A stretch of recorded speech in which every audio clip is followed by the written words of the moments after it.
Hello again there, everybody. This is going to be Rakdos Shadow League number 4.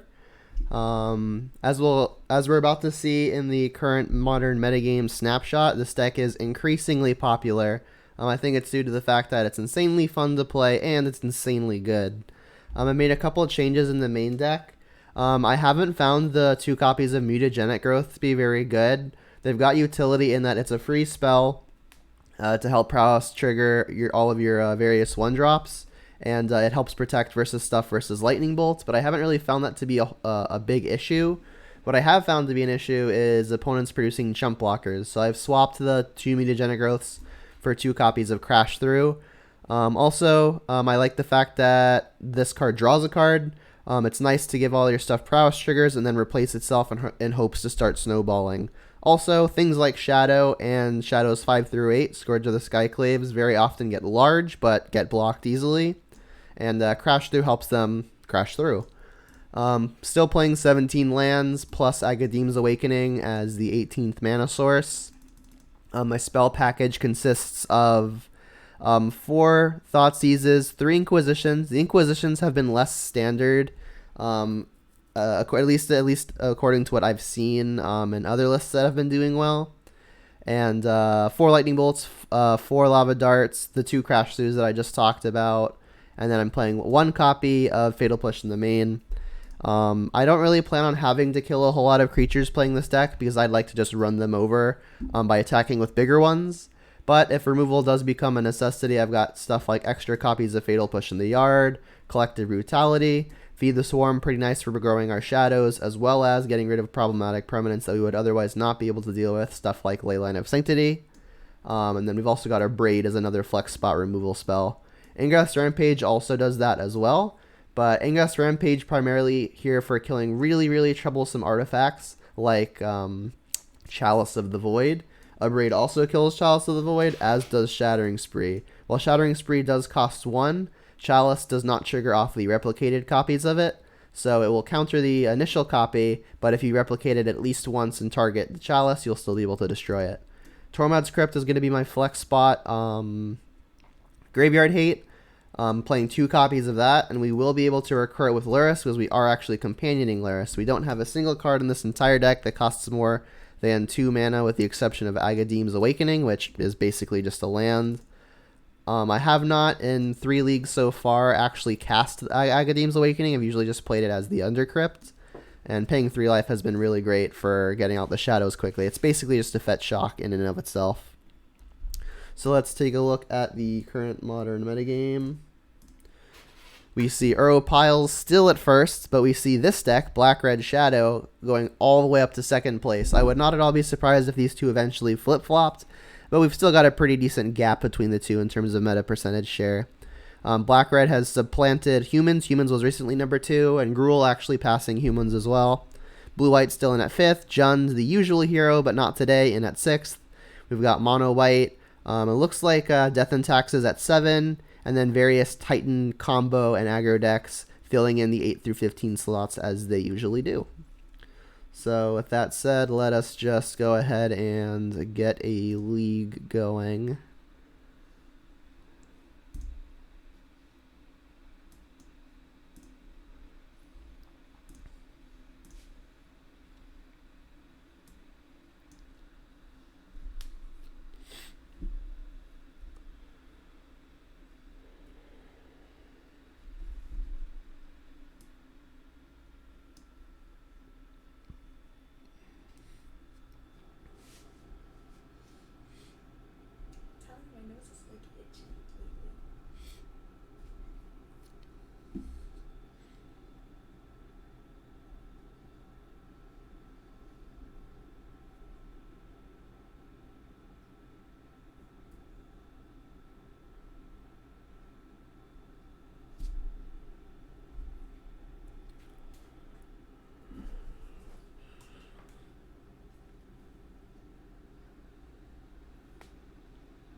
We're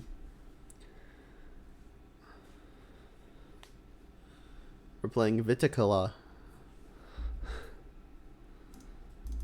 I doubt that's how they pronounce it, but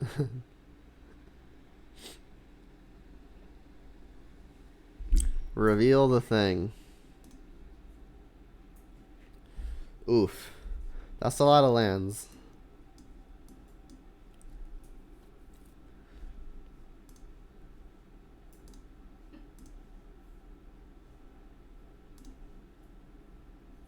This is better.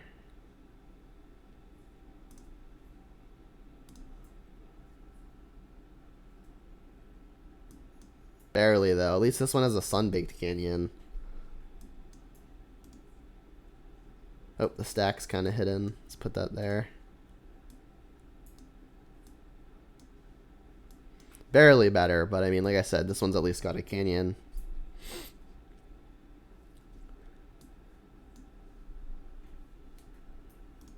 Bird.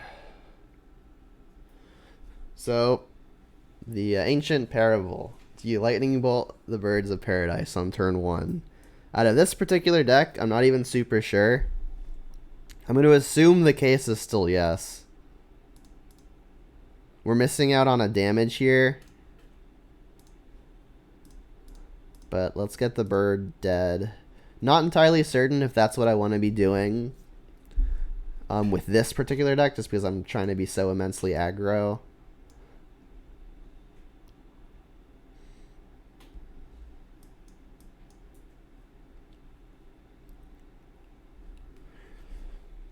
Future land draws are going to be pretty bad, though, obviously, because we already have so many. I don't think I'm going to 5.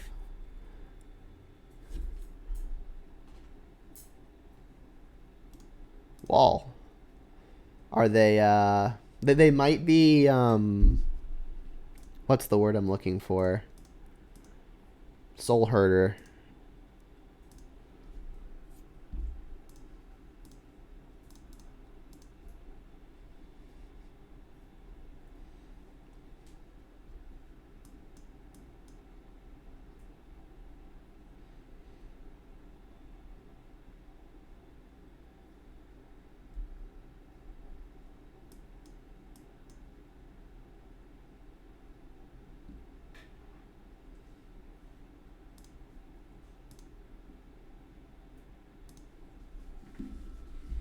I think I'm going to keep the crash through for turns where it's actually good to get through something.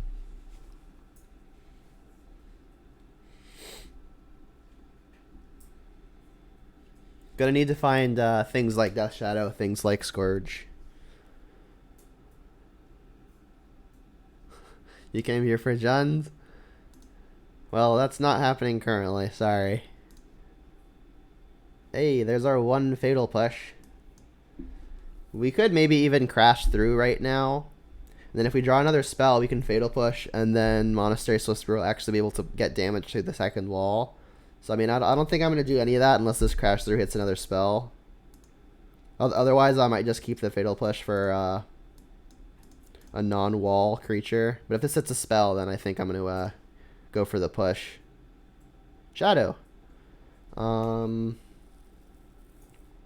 So what I could do here is I could fetch shock, go to 14. I could pay a land, go to 11. I could Apostle's Blessing, a Swift Spear. But I can play a Shadow right now no matter what, right? Because I can pay 5 between all my lands. That puts me at 12. Then I can play a Shadow and hold up Apostle's Blessing.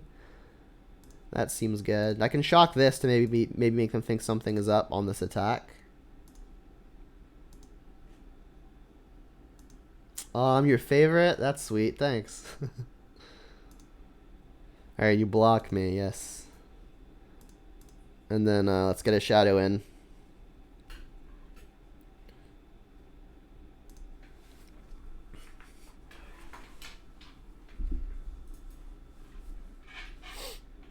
Maybe they're Kiki Chord.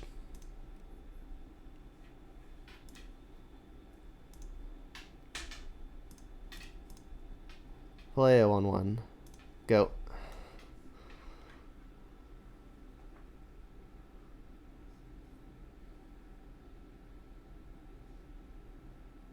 So I'm assuming their only good removal is Path to Exile. Alright, well, we can, Apostle's Blessing that. Give it pro white.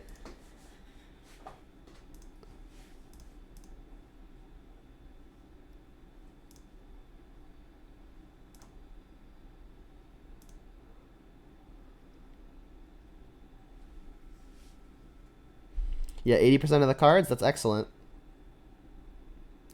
Yeah, I mean, Jund has stuck around for a long time. It's really hard to get rid of it, it feels like.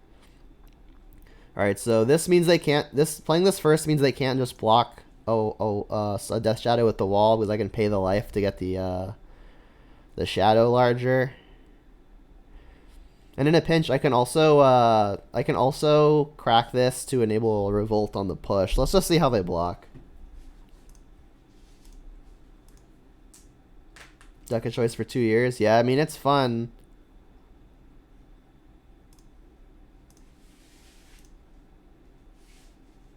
Alright, so now I don't get to push, but that's fine. I don't think I'm actually going to be needing to push much. I guess I should probably just put Luris in my hand at this point. I guess I could have, if like that was the plan, I could have used this mana to put the Luris in hand, but I mean I can only do it sorcery speed, so I would have had to have done it pre-combat. This looks like Kiki Chord. Oh, it's Kiki Chord with the what's the stupid thing? Sahili? Alright, I do have the Fatal Push, though, for the Guardian. I can revolt off of the Sunbaked Canyon. This sucks, though. Now they get to get rid of the Shadow for sure. Bummer. Soul Scar, not bad. Maybe I should just lead on Cracking Canyon. Thing is, like, if they have a Sahili, they're gonna get to Skyclave the next thing. Like, I can Fatal Push whatever they target with Sahili. Kinda unfortunate. I mean, I think I'm in the position where I have to hope that they don't have it. Because, like, if I can get, like, Luris into play this turn in addition to killing something, I could start being ahead. So I'm gonna sacrifice this to enable Revolt. The issue is, like, if I'm doing this, I'm not actually getting Luris into play. I mean, there's nothing to get back right now, and it just gets blocked by the wall. That's probably fine. Let's just see what this thing hits.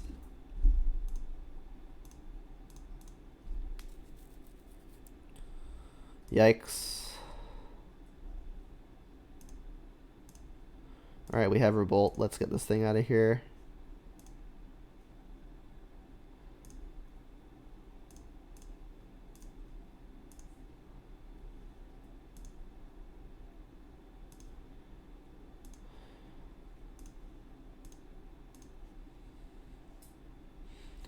Probably just block with the wall. If I haven't punched through the walls at this point, they probably have to assume that I don't have it. Yeah, they've done pretty well versus us. The Skyclave apparition has been consistently very good versus this deck, at least in my hands. Like, I've played against Skyclave apparition decks like 3 times, and every time they've cast this, it's been a headache.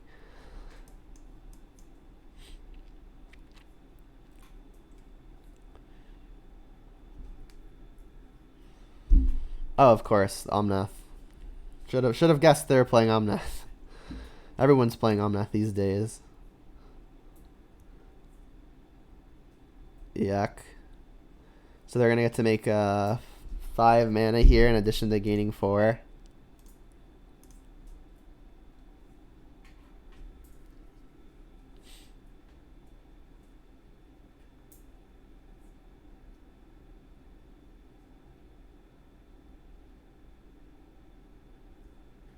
Jeez, Skyclave again.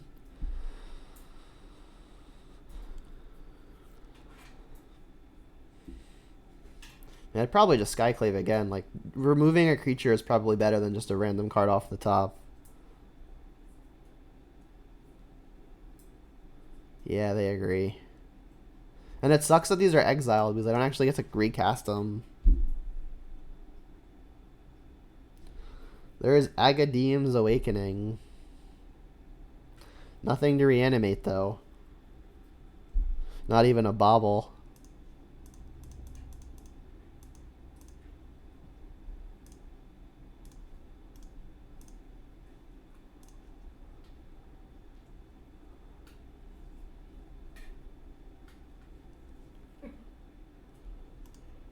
All right, they had it. They had it all. We mulliganed to 6, then kept a 4-lander because we had a 6-lander in our opener. I mean, not much we could do. All right, so 4-color pile.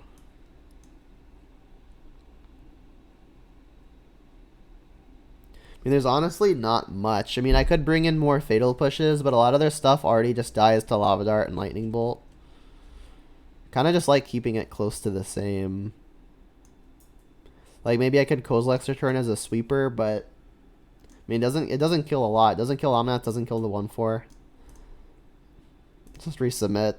And then just hope we draw better. Or like at least have an opener that's better.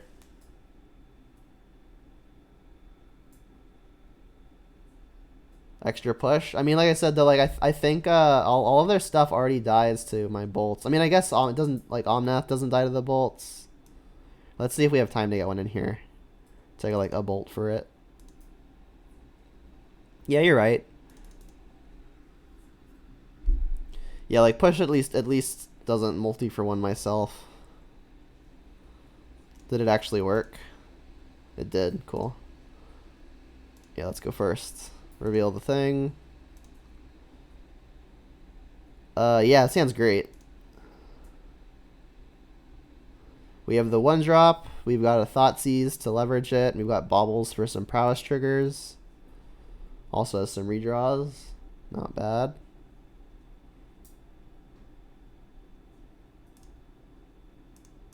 Gonna need to find additional threats, but otherwise not a bad start. Much better than our first hand, obviously.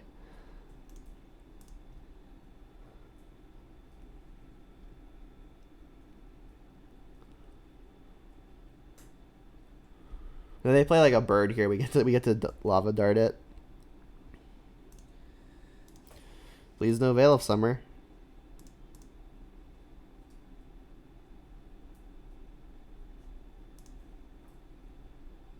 Cool, I didn't have it. They do have the Skyclave apparition though. I think I'm just gonna take that. Like they have the wall, so maybe I just save these baubles for when I want to punch through the wall. I could save 1 bauble for when I want to punch through the wall.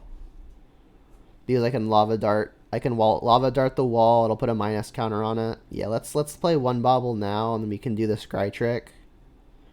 I would really like to start drawing more gas.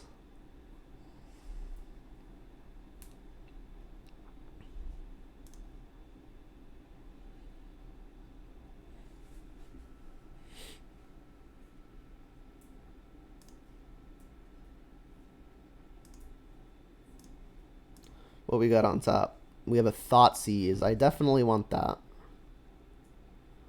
So, attack.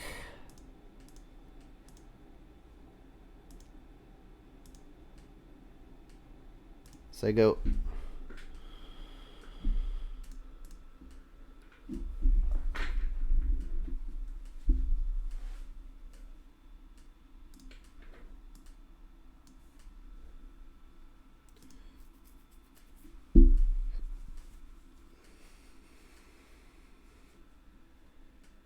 And I could just lava dart now, but that's 1 less damage off of a prowess trigger. Like it's gonna put a minus counter on it.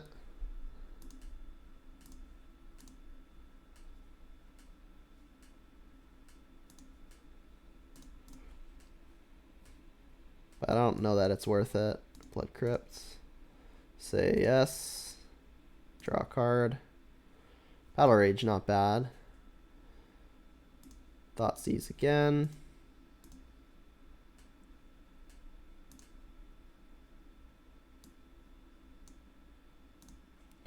They drew Archon. which says each player can't cast more than one spell each turn. Non-basics under tapped. That is annoying. I mean, Felidar Guardian isn't coming down for a while. Let's just take the Archon. We can use the second half of the Lava Dart to take care of the bird.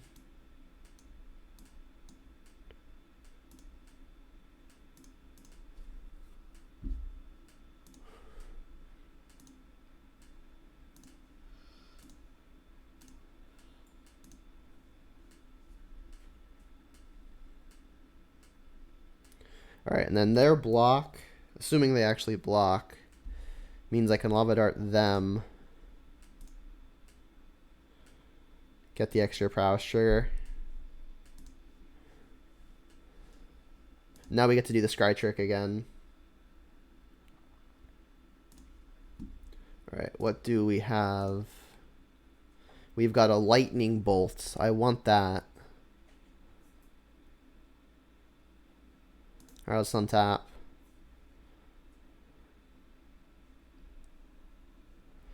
Yep. Crash through the wall without the crash through. Did it the hard way.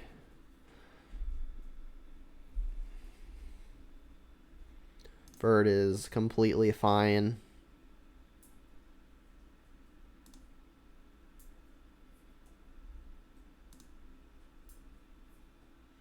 Yep. Not that I necessarily even need Revolt right now. Alright, let's do this upkeep. Like, this Lava Dart is very likely just going to go right after this bird. I may even just Temur Battle Rage now, because it's guaranteed to be a lot of damage. Spell would be good. Ooh, Swift Spear is nice. So if we Swift Spear, we can also Lava Dart, and we can also Bolt. So if I Lava Dart the bird, my Soul Scar is 2 power. I can then Lightning Bolt them. My Soul Scar is 3 power. They'll be at 11. I could Temur Battle Rage, which is 8. That'll put them to 3. Or I could Swift Spear, cast Lava Dart, and just hold the Bolt and hold the Battle Rage. If I cast the Swift Spear, Lava Dart their bird, I'm attacking for 4. If I Battle Rage, I'm attacking for 6, but one of them is doubled, so it's 9. That puts them to 5, and I've got a Bolt left over with 2 creatures in hand. If they tap out for Felidar Guardian, they just die because I Bolt them and 2 gets through. That seems pretty good. So that would have me Battle Raging now.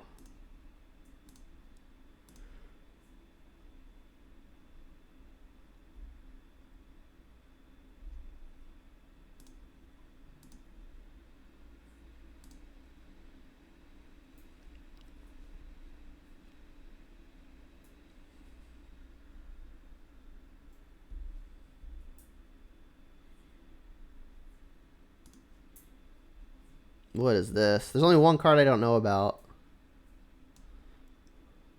I hate how there's like no good place to put the stack.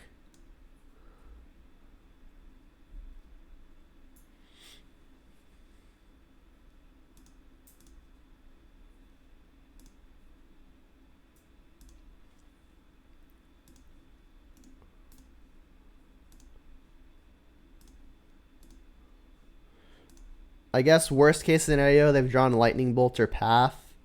I'll want to keep the Soul Scar around. So I'll Battle Rage the Swift Spear. Yeah, I mean, Veil doesn't actually defend versus red stuff.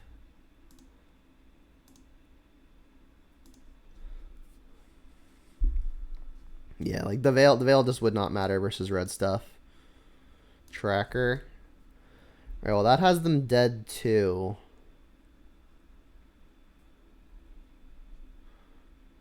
Alright, they can't sack that, our Bolt just kills them, but also our Lightning Bolt just kills the tracker. They're just dead here.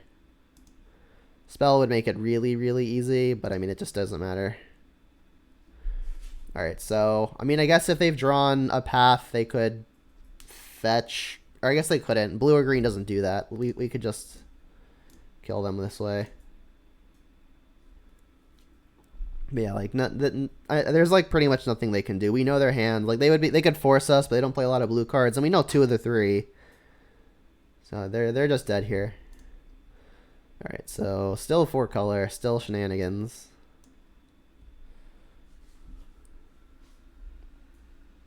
Yeah, I mean it's only hexproof from blue and black, right?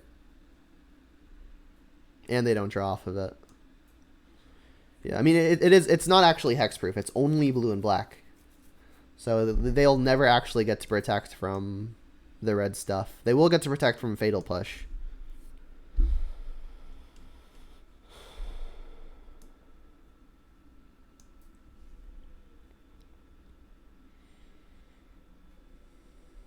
Was there any chance I went Angrath's Rampage? They don't really have any walkers, right? Pretty sure they just don't.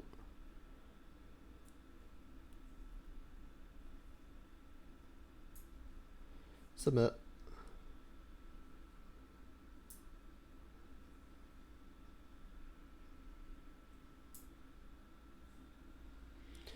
Yeah, it's very good versus Jund.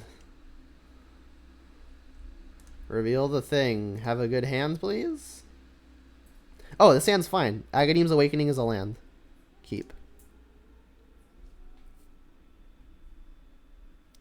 This hand's got a lot of the threats, but not a lot of the interaction. So if they have bird here, we can be in trouble to a fast start. They don't though. That's big. More scourges. Alright, definitely gonna play the 1-drop creature. I need to get them on the board so that way the scourges actually have a decent size. Yeah, I mean, Edict is fine, but I think the targeted removal is probably better. Like, I think I'm boarding in the other Fatal Push before I'm boarding in the Edicts.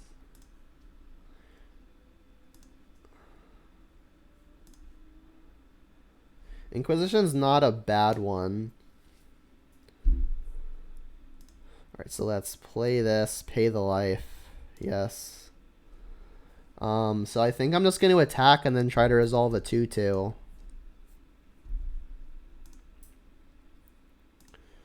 And then next turn I'm hoping to draw a fetch. And it's like next turn if I draw a fetch, I could do a bunch of stuff. The fail rate with this play, instead of just like crash throwing and inquisitioning, is that they could have the Skyclave Apparitioner. But I mean we've got lots of threats. So like maybe them getting rid of 1 isn't like the worst thing for us.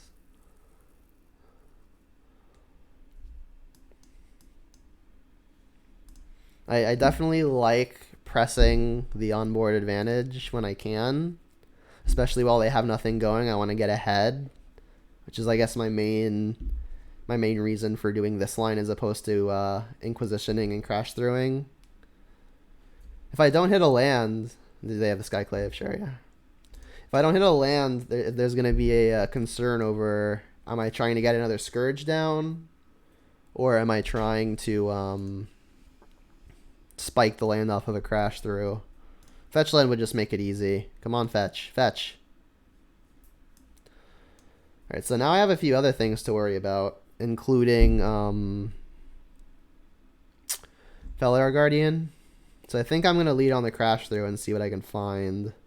Just like really hope I can spike it here. Fetch, please.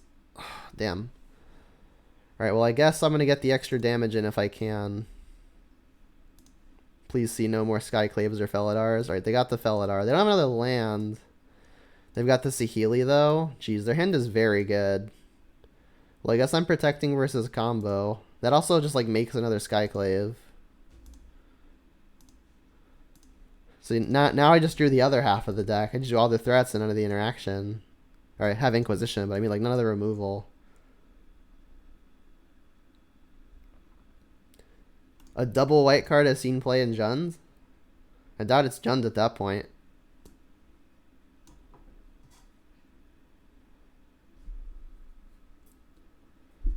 Damn, they didn't attack because they're smart. Alright, well we drew the land. That's good. We can say yes to that. Teferi's gone. So now we can't attack down the Teferi with a hasty Swift Spear. I mean, Scourge is at least big. If they hit a land for Felidar Guardian, they're going to get to just exile it immediately, which is really stupid. But it's hard to not do it.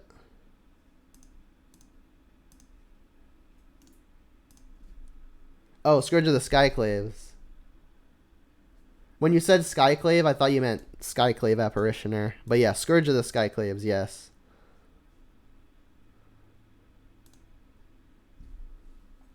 I think it's better suited for a deck like this, where you can really pressure your opponent's life total. Because like Shadow, it's easy to detriment your own life total, but Scourge is limited by both.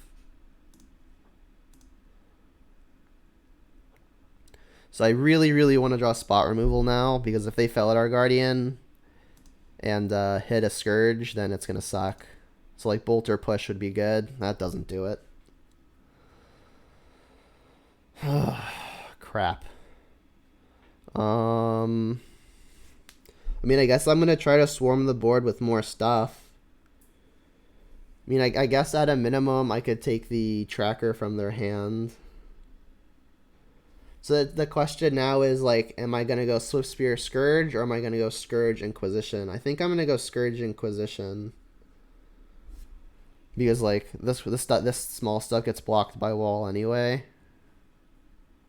I mean, I guess... Like, I want this to Fairy Dead, right? But I mean, if I'm not planning on casting a spell and they just like put Skyclave in front of something, the odds they put Skyclave in front of something are really low, because like any Prowess trigger would blow them out of the water, because then they wouldn't have it to blink with the Felidar Guardian. So like if I play Swift Spear and attack all at Teferi, Teferi's only taking one, doesn't even kill it. Let's just Inquisition and Scourge again.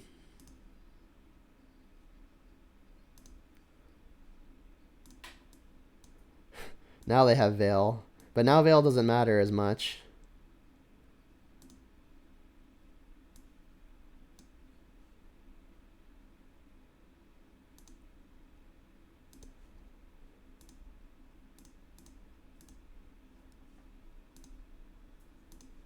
But yeah, I can't really Swift Spear and Inquisition. That doesn't really achieve anything. I think I need to get another Scourge down.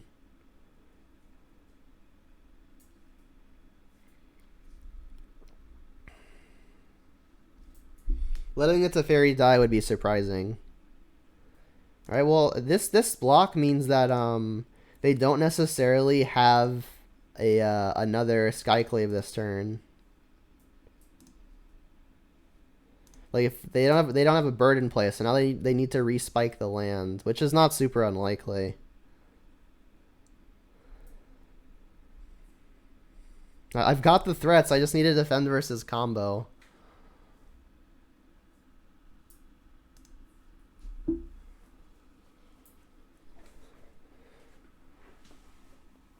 But doing that doesn't even kill the Teferi. Does it? Pretty sure it doesn't. We just attack all, they make the same block. They get to block everything still. I guess they would have to block with a Skyclave. Teferi doesn't mean that much unless we let it get big again. I mean, maybe that's better. Come on, deck. Scourge number 4.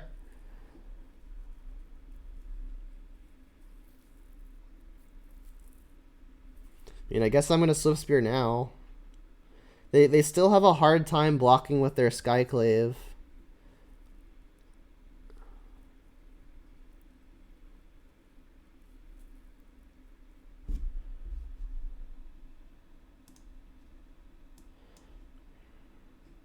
You know, they're going to Omnath me now, too.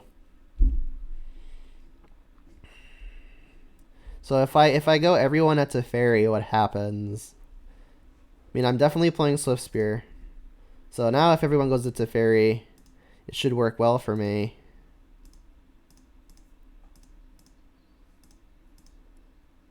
Like, it's going to be kind of hard for them to block a 1-2 with Prowess with their Skyclave. I mean, if they do, I mean, it's bad for me. They are, jeez.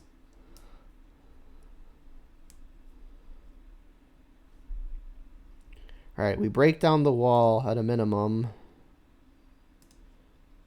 And get to fairy off of unsummon.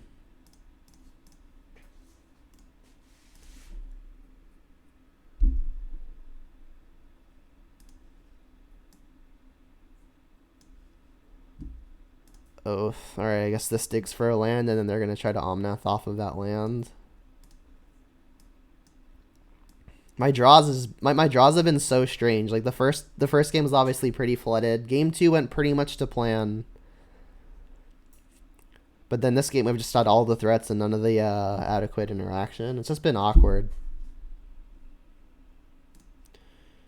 And they actually didn't hit a land, but they do get to Teferi again. I guess if they find a land off of this, they can play Bird and they have everything available. Bounce a Scourge. They didn't hit a land again. Impressive. Alright, come on, spell. I mean, that at least lets me to flood the board with shadows.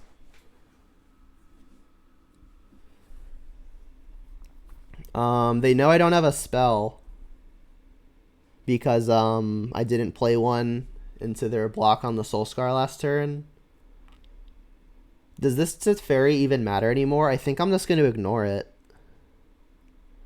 Like, I've got 3 black and 3 creatures. I think I'm just going to use Scourge and Illusion to attack the opponent and then go threat, threat, threat, and then hope it's good enough.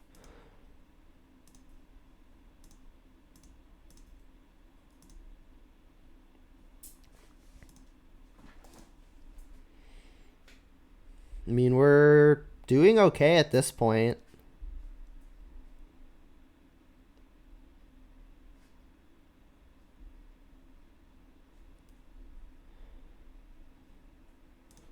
Sure.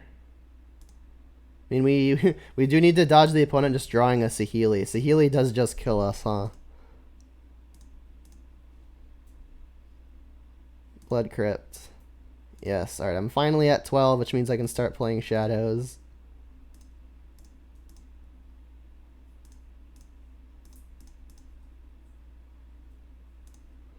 Alright, so this is the opponent's hand. If they draw Sahili, we do just die. They've got 1 copy out of the deck already.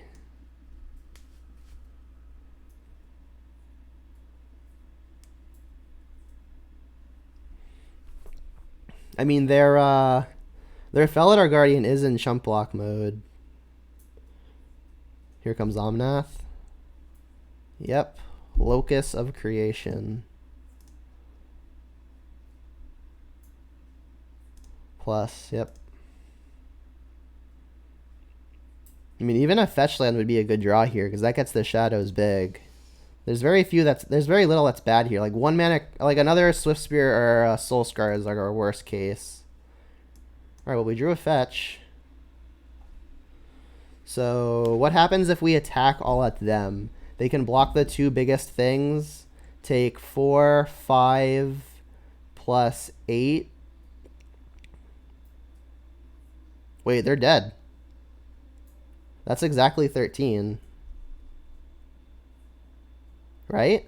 They block the 2 biggest things. They take 4, 5. And these are 4 pieces. That's 9, 13. Yeah, they're just dead. Fetch land kills them. Attack all at opponent. There's not going to be an next turn. They're just dead.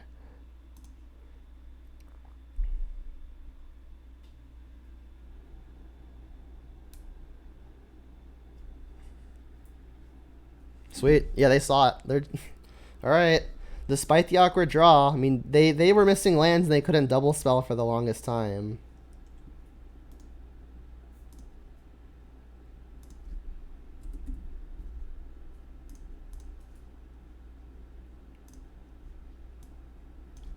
GG indeed.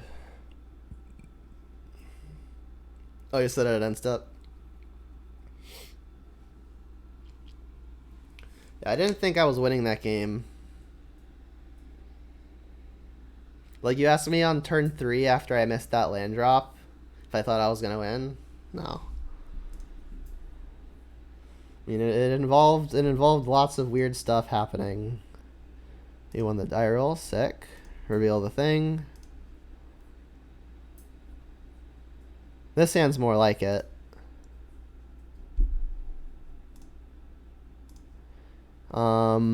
We don't have a fast shadow. We do have a one-man interaction, though. We've got some redraws. We get to do the scry trick here.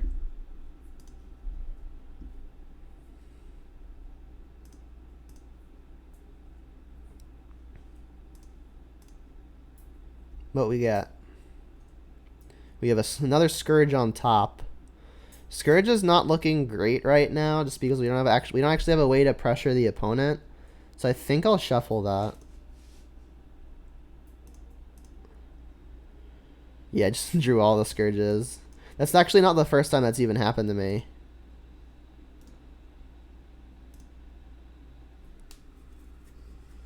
Yeah, this hand's fine. Like I would love a lightning bolt over this fatal push, just because that would enable me to get on the board for the Scourges. Overgrown Tomb tapped. Okay. So I'm guessing, well, Black Green Axe isn't really demystifying much. Oh, that was a good one. So now we get to go Swift Spear, Bobble. Get in for 4, and that officially puts Scourge on the board as an actual threat.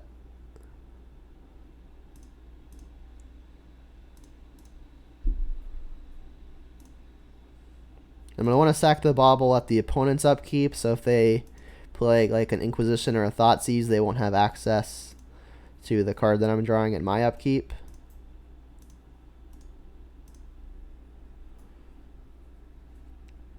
Would have loved to have one on turn 1, but better late than never. So pretty lucky that I've actually got the Fatal Push now, because they have Ghost Quarter. So I'm guessing it's just good old rock.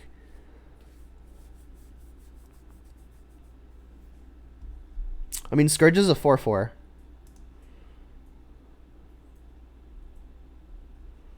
Oh, it's Jund. They're just playing Ghost Quarter.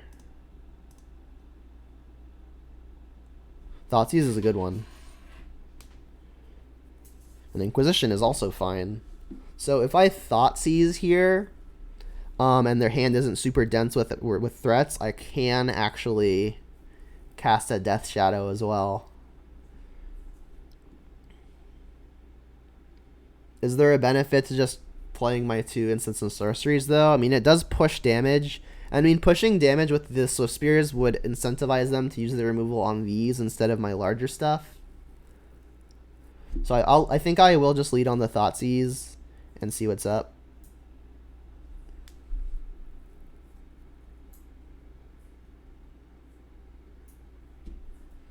So again, we know about Ghost Quarter already.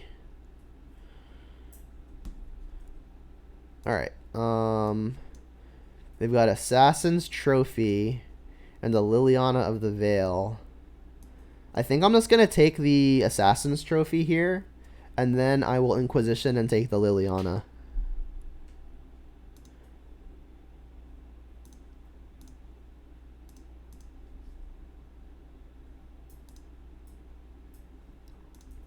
This is putting them under a lot of pressure. And the fewer things they get to kill, the better. I don't really care a whole lot about a 3/2 with lifelink. My stuff is going to go over the top of that.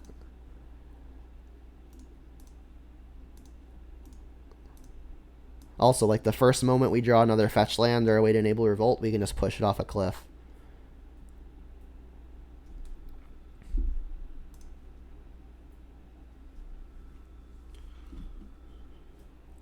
Yeah, I think if I take them in the other order, like if I take the Liliana first and I cast Inquisition again, they definitely just cast a trophy.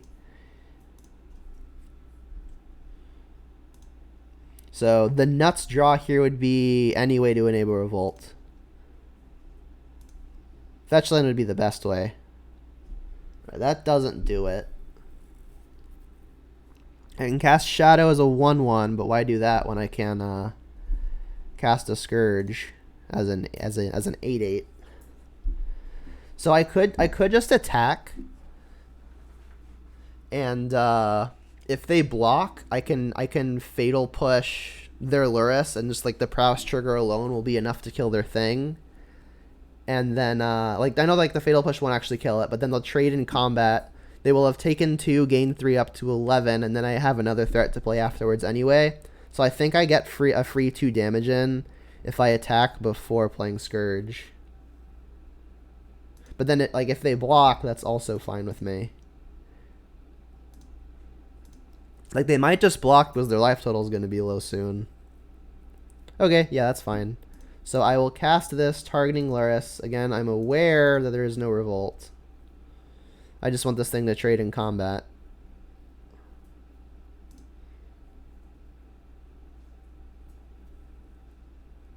I'll go to 11.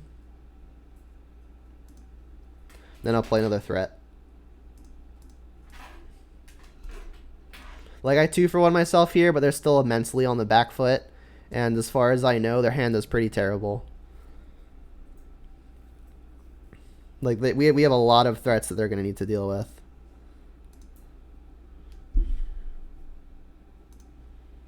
This Luris sticking around was going to be on the problematic side. Alright, well Swamp means we get to play both of our threats here. Or sorry, any land. Fetch Land would have been better because then Shadow could be bigger. But I mean, at least I get to do it all.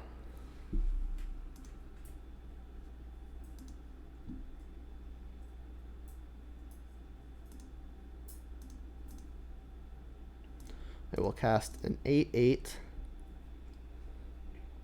and a 1/1. If they can run in 6, ping this, but if they run in 6, ping this, I'm pretty sure I'm just winning with the rest of the stuff I have in play. Oh, welcome to the bot in the chat. No one clicked that link.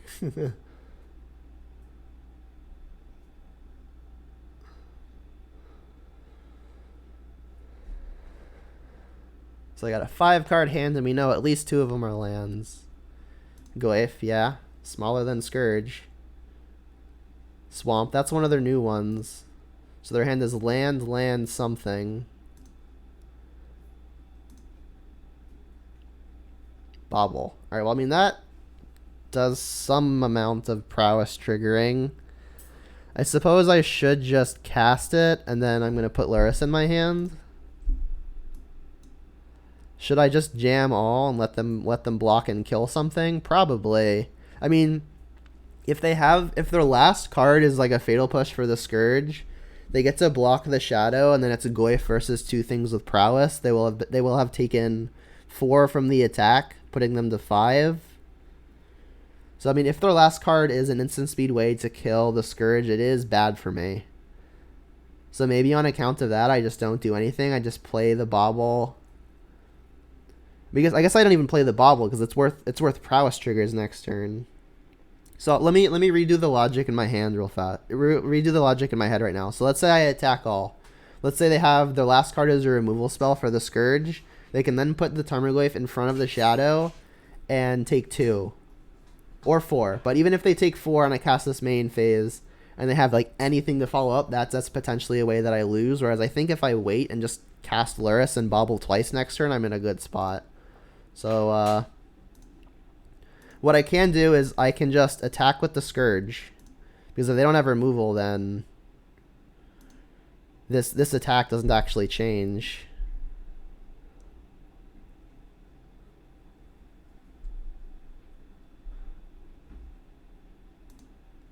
Alright, so it looks like they didn't have it.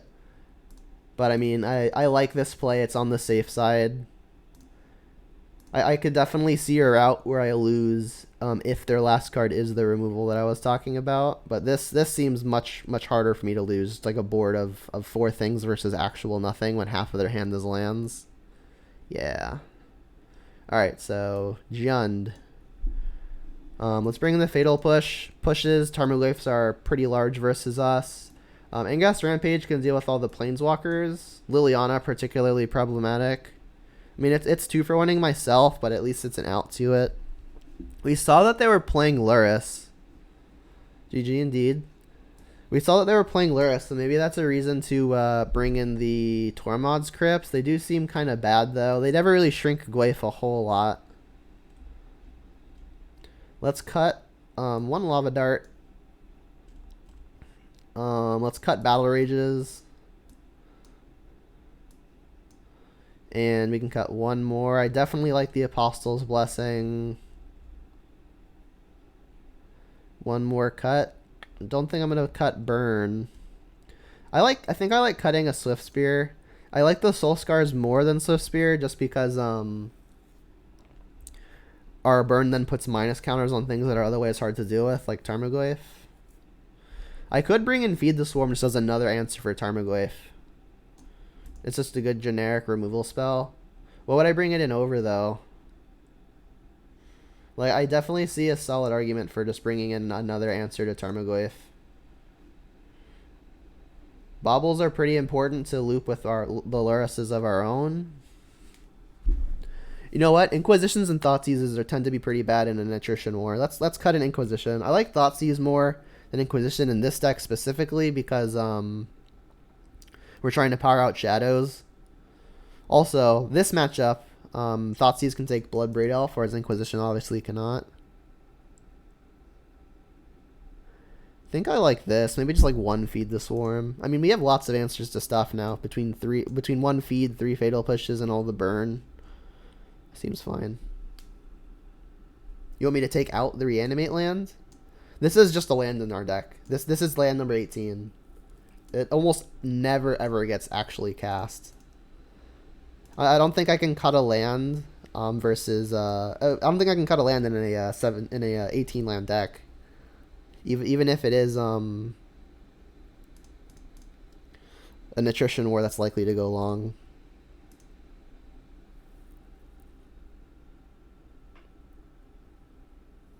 You don't think they play BVE? Pretty sure they do. Like, if they're companioning Luris, they obviously can't. But Bloodbraid is one of the better reasons to play Juns. I'd be surprised if they weren't playing it.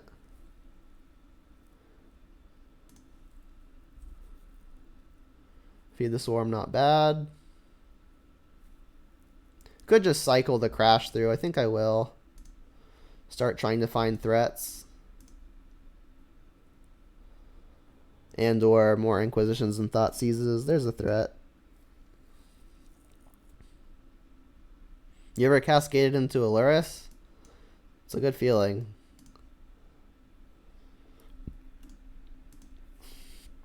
So I do think, as far as this matchup is concerned, we are slightly favored.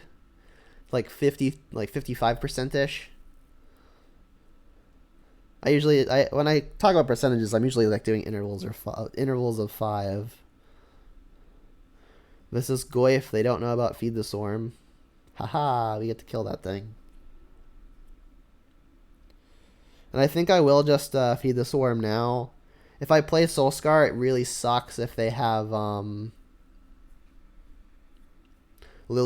But I mean, second Soulscar makes it a little easier to just go Soulscar, Skullscar to put some threats into play. Like, had I not drawn second Soulscar, or if I drawn Swift Spear, this would have worked too. But like, had I not drawn another threat to insulate versus Liliana, I think I'd have just Feed the Swarmed. And like now, they could Inquisition or Thoughtseize and take the Feed the Swarm, and then I'm short an answer to Goyf. But then I likely have a Soulscar Mage in play, and I can put minus counters on the Goyf with my Burn. You think it's closer to 57.3 to 42.7? Somehow that tells me less.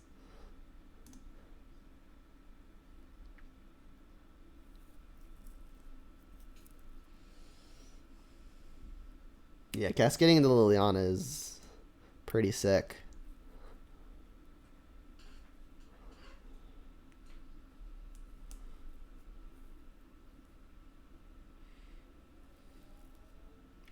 Gonna have to be careful to maintain an answer for Luris, because like killing this Goyf is good at all, but if they can just recast it, it's unfortunate. They discarded Anger. Alright. Alright, well, them killing this too means they could just take the Feed the Swarm and then run free with the Tarmogoyf. Like, we can kill it, but we'd have to sacrifice a mountain in the process. They should probably just take Feed. I don't know what their last card is, obviously, but they should just take Feed. I mean, the nightmare scenario here was that they kill both of our things and take our answer to the Goyf in the 3 mana that they have, and they were able to do it. So like now I have to consider, is it worth it to throw a land away? And both of these burn spells get rid of the Goyf. I mean, just drawing threats would make the decision a lot easier. Let's just see what we hit and complain later. Okay. I mean, this means at least we'll have 2 lands left over after killing Goyf. Which is probably reason enough to just kill the Goyf. I don't think I want to wait and give him an opportunity for something stupid to happen. There is already instant in the yard, so we're not going to be growing it. Alright, let's accept the 2-for-1.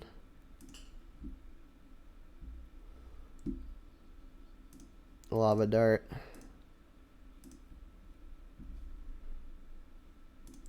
Lava Dart. Alright, now we get to do the scry trick with this thing. I'll do it on their upkeep, so if they have Inquisition or Thoughtseize, they won't have access to it.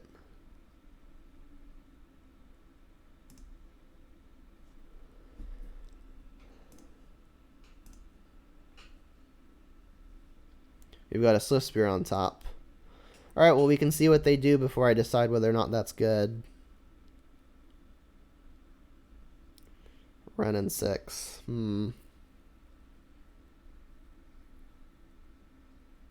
Oh, they're gonna start the Ghost Quarter Lock. There's only one other basic in the deck. And I guess this means we don't actually get to use the Swift Spear.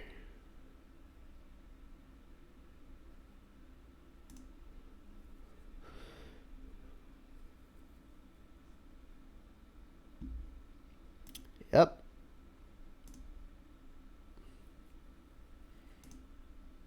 Alright, so what am I hoping to draw now? It's like only a Shadow. Shadow is just about the only thing I can do to get out of this. I'm not even going to fetch yet, because then they could just Ghost Quarter me. Shadow? Thoughtseize. That's not going to do it. If they really wanted to, they could Ghost Quarter my Tarn.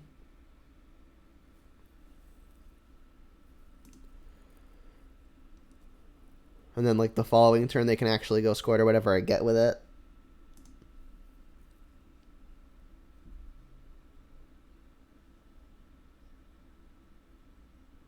Oof. Alright, Shadow is going to have to show up right now.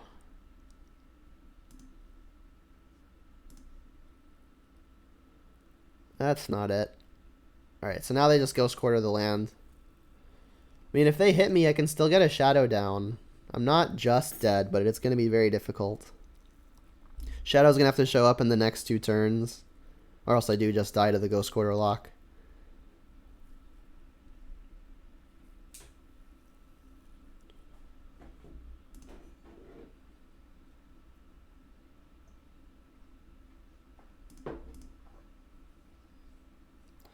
So if I fetch Shock here, I'll go to 11, and then this hits me down to 8, which means my Shadow is a 5/5 that does not actually outsize Tarmogoyf. So let's just get this tapped and have my Shadow be a 4/4 after it hits me. Sorry, 3/3. Yeah, this is a stranger than usual build, I think. I mean, it's not super strange. Oh, they just like hadn't played a land yet? Okay, I'm dead. Thought they'd played a land. Oh no, they didn't, right? Because they played Luris last turn. Ghost Quarter Lock got me.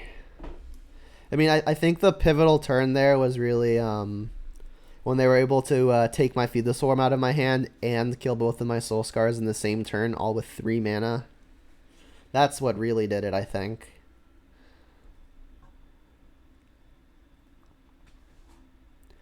So I want to bring back Soul Scar on the play. I mean, I think I'm going to bring in the Soul Scar. Sorry, bring in the Swift Spear just because it's a threat. And I'll take out like another Inquisition.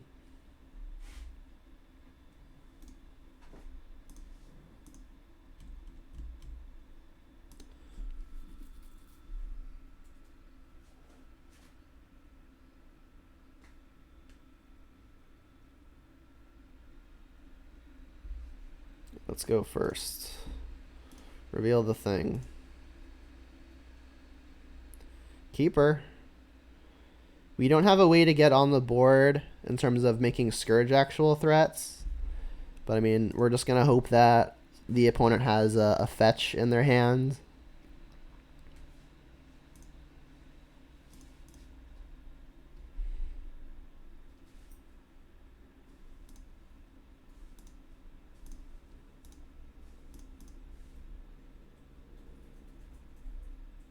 Seal of Fire. I mean, I guess that makes some sense, playing Luris in the main deck. So they are going to be fetching, which is going to let us put the Scourges into play. So I think I'm just taking Seal. So that way Scourge gets to stick around for at least a turn. We can then maybe Apostle's Blessing to keep Scourge alive, protecting it through something.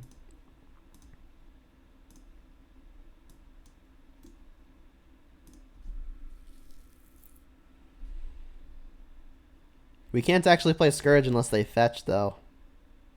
Okay, they are.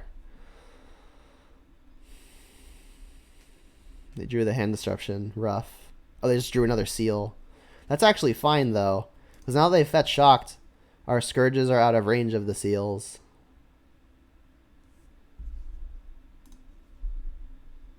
Well, Seal is only in Jund because they're playing Luris in the main deck. If you're not playing Luris, then you should probably just be playing the Lightning Bolts. Alright, so they knew now that we're drawing Thoughtseize. So I know that their hand is pretty good. They could trophy a Scourge, but it's not super likely. I think I'm just gonna fetch Shock, play a Scourge. If they draw Renin 6 or Lightning Bolt, it's unfortunate. I guess not even, right? Because like if they're using one of their lands to get the mana for Renin 6, then my Scourge is gonna be growing to a 4/4, which means Renin 6 ping doesn't kill it with Seal. It's just only Lightning Bolt or another Seal. So let's say yes. And then cast my Boltable creature. You play 3 bolts, 2 bobs. I think in my next Jund League, I'm gonna be playing some Dark Confidants. They may be they may be well positioned now, at least compared to how they've been in the past.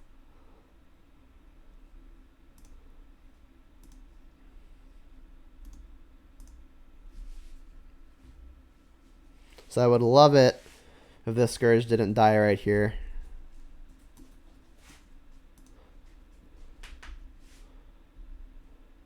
Oh, looks like they did hit Renin 6?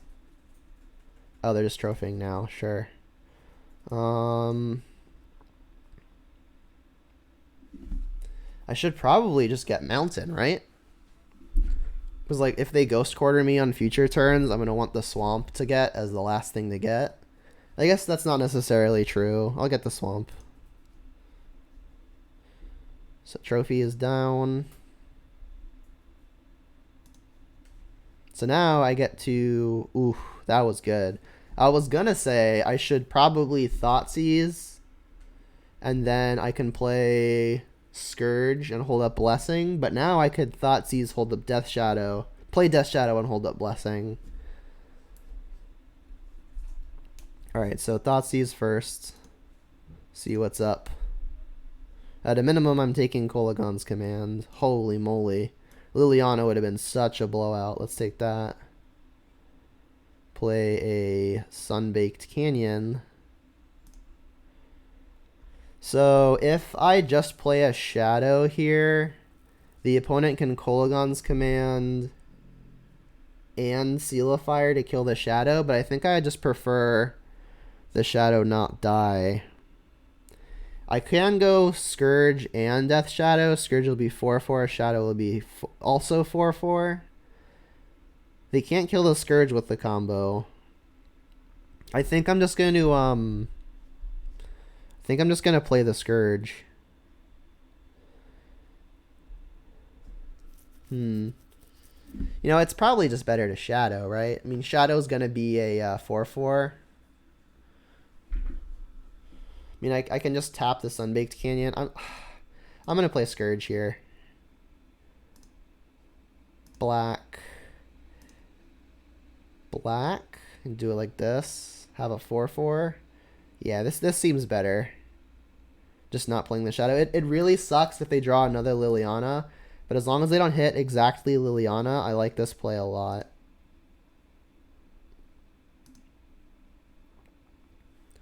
Because if they do try to go for the 2-for-1,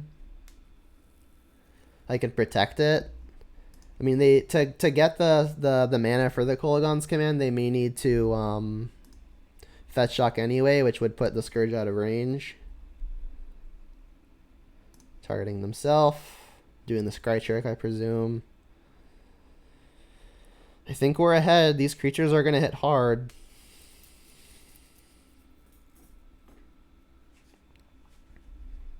We know about Ghost Quarter. They could Ghost Quarter the Sunbaked Canyon now. Pay a life.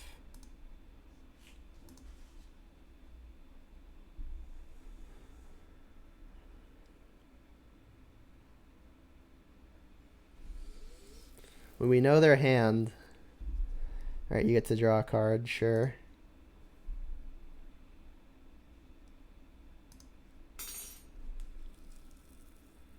Fetch land's not great. I mean, Scourge is limited by the opponent's life total, so let's just lead on an attack.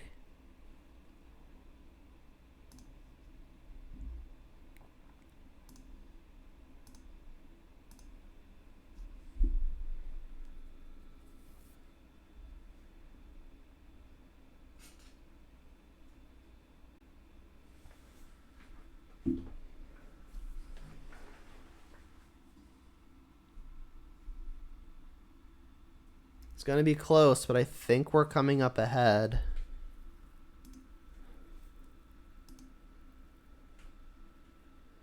Alright, so let's consider worst case scenarios now. If I fetch shock going down to 6, the opponent can Kolaghan's Command 2 damage to me, Seal of Fire 2 damage to me. That has me at 2, which means I'm dying to additional burn spells. They can't Kolaghan's Command me right here, though, unless they plan on Ghost Quartering themselves, which I doubt they're planning on doing. I could lead on Sacrifice Sunbaked Canyon. I mean, me going to 2 means that I'm not casting Apostle's Blessing unless I hit another Sunbaked Canyon and want to pay 1 life that way. Let's cast Shadow. That's definitely happening. It's a 4/4. You can play the Bloodstained Mire, and I guess we can just say go. Yeah, I mean, burn spells can go on the Shadow, but we've got Bloodstained Mire.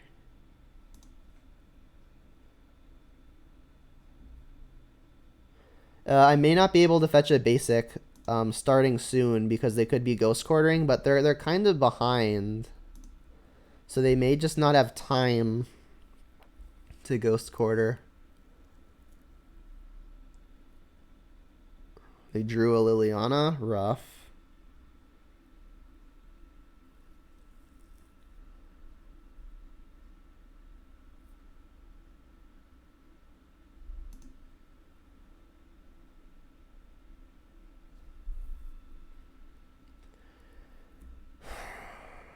I guess I'll draw a card in response to get some information at least.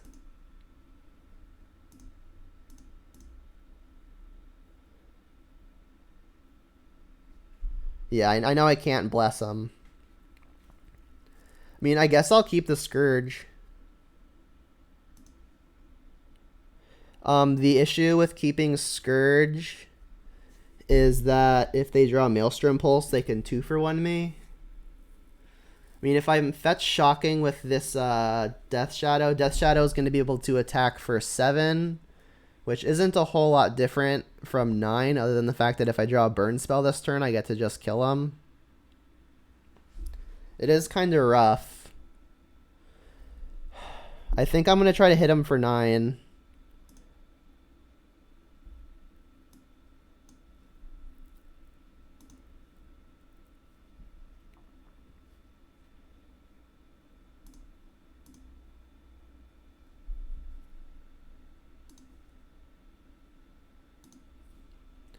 Gonna be close.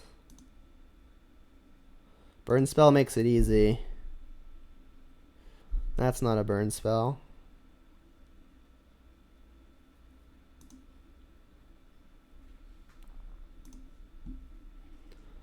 Let's hit the opponent. Put you to 2.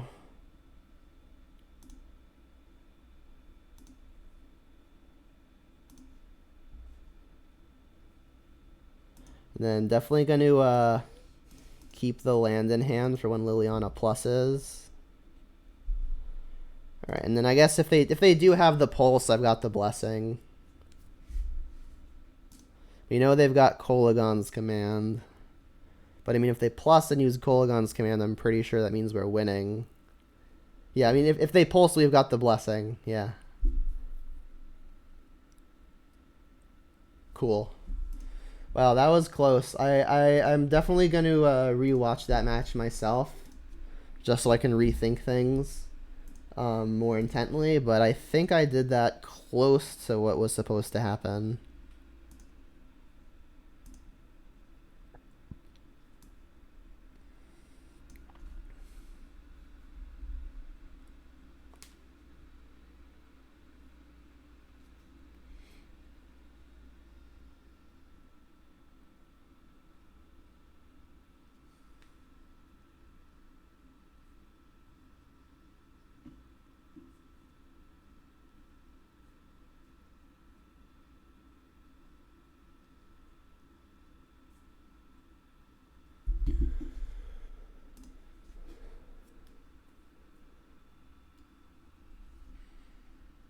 Jamek 2000. Welcome. Well, got 4 of the 7 hand disruptions, but only a basic mountain. This is much better. I think I'm just gonna bottom a land. Keep a 2-lander.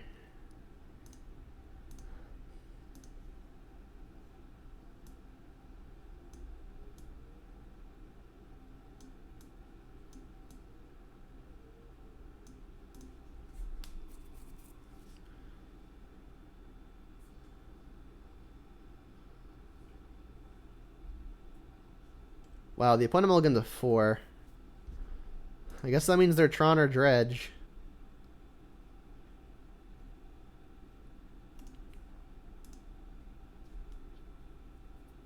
We've got a turn 2 Shadow.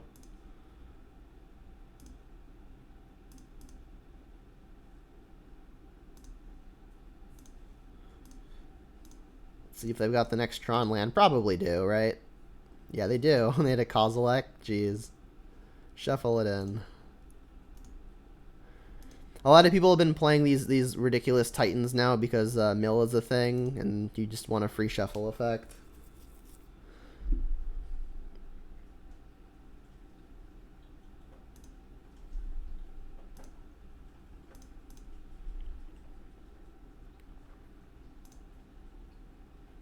Alright, so this game is going to be about, can the opponent draw a payoff?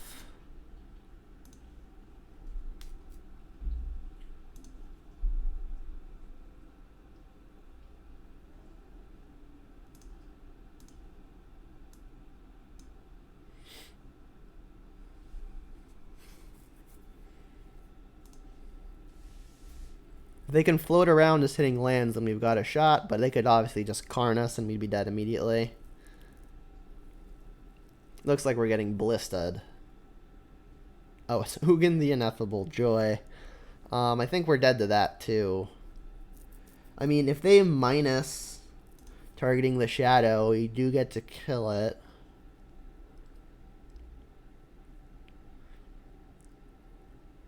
Should probably just make a 2/2 here. No, they want to kill it? Alright. Oh, that was a mistake. I definitely should have Lava Darted in response, so if they have something that costs 2 or 3, they wouldn't be able to play it. But it looks like they just don't have it anyway. Kill that thing. I mean, we've got a Scourge. We can bolt the opponent so that our Scourge gets to be a 3/3. Sounds like the plan. Alright, have you found another threat? Or another payoff. I think the opponent is hard pressed to lose if they just plus the Ugin there. They don't. They haven't even hit a land. Okay. Shadow. Okay.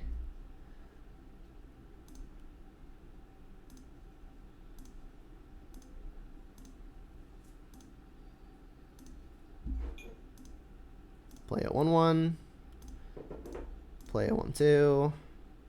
And I can Lava Dart myself if I want to grow the Shadow.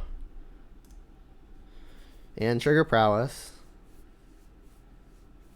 The opponent just has a lot of draws that essentially kill us. Nothing? So you're telling me there's a chance. Spell? I mean, that grows Shadow. Is that enough? This is going to be 6, 10. We're putting him to 1 here.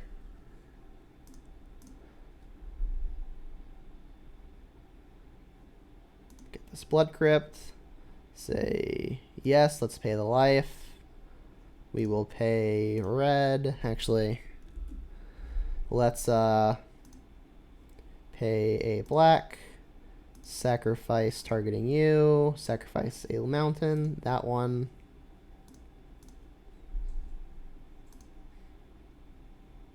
Put this in my hand.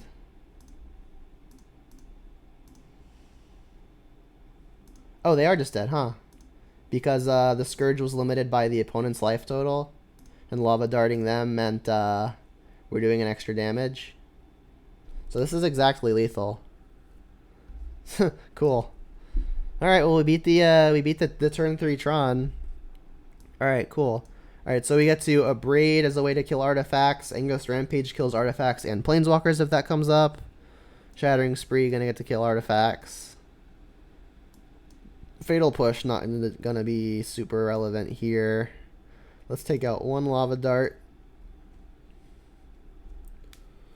I don't know that Apostle's Blessing is also going to be very relevant. If they play a, like if we need to attack past something, we could give protection from the color to attack past it.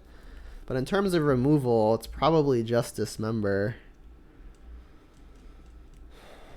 And then since a lot of my stuff isn't really going to be dying, I think I'm just going to take out the Soul Scar.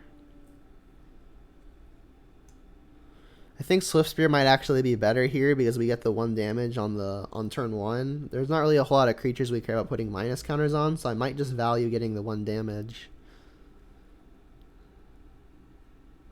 Yeah, seems fine. If we see Leyline of Sanctity, it's gonna suck, but we have Feed the Swarm afterwards. They're playing mono green, so I'm just gonna assume that they aren't usually gonna have it.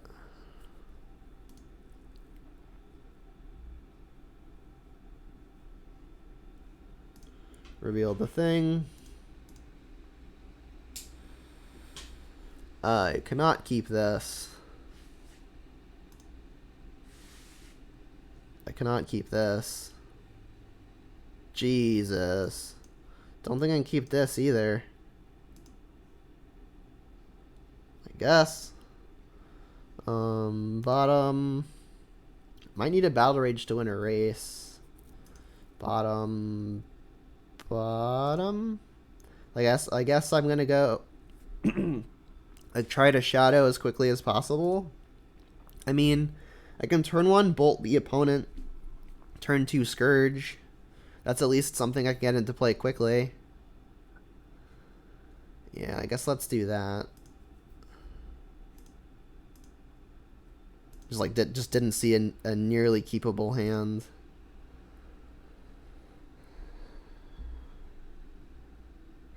Like, it's not even like I have specific hate that I'm digging for. I just mulliganed a 1-lander that didn't cast anything into a 1-lander that didn't cast anything into a 1-lander that didn't cast anything.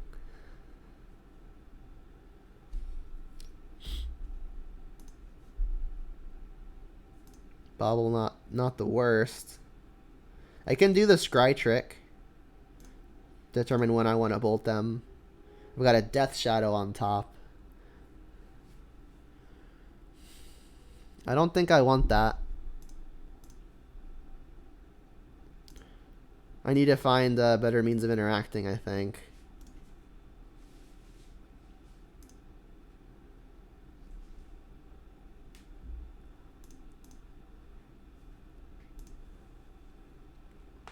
turn late on that, assuming their route to Tron is the Sylvan Scrying. Probably shouldn't have played the land first, just for information's sake. Probably not going to matter.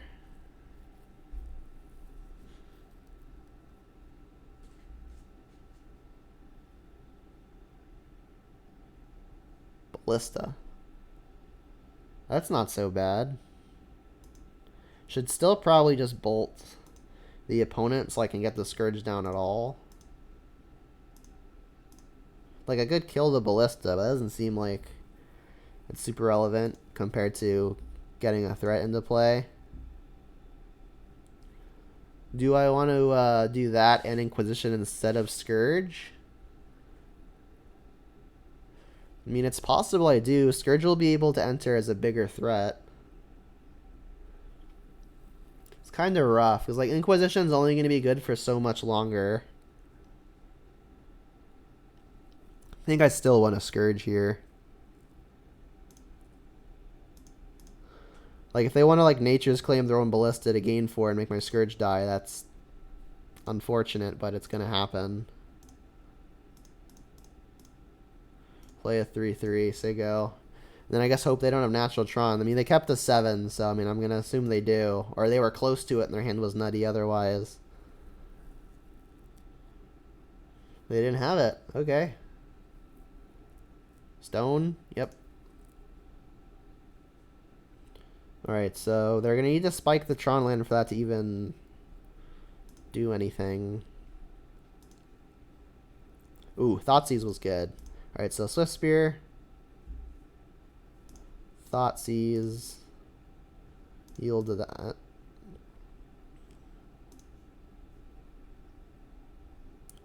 Whoa, their hand was very good. Guess I'm taking Ugin. As soon as they complete the Tron, they could Karn me anyway. But, I mean, Ugin gets to clear everything, so let's take that.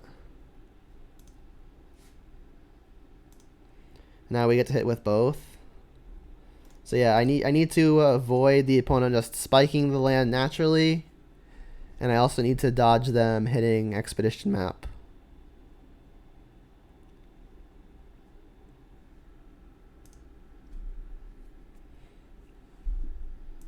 I mean, if they could draw just more expensive payoffs, I think that's the best case scenario for me. Because that also doesn't contribute towards Oblivion Stone. Like, if they draw Forest or Redundant Tron land, they get to eventually just kill my board anyway. Alright, well, they hit the Tron. Unfortunate. There's Tower. Yep.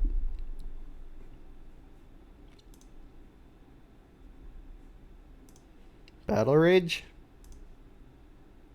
Delta, doesn't do anything. So they have 3, 4, 5, 6, 7, 8, 9 mana. They can't quite Ulamog me unless they draw a land. If they Karn, they can get rid of one thing. Do I want to cast Inquisition now just as a prowess trigger? That gets them to 8 as opposed to 9. I mean, I should probably just hit them and not cast Inquisition. Because, like, maybe I need to, like have a prowess trigger and then Battle Rage or Swift Spear to get across. Who knows? I mean, if they draw any land, though, they get to just Ulamog me, and then nothing I do matters anymore.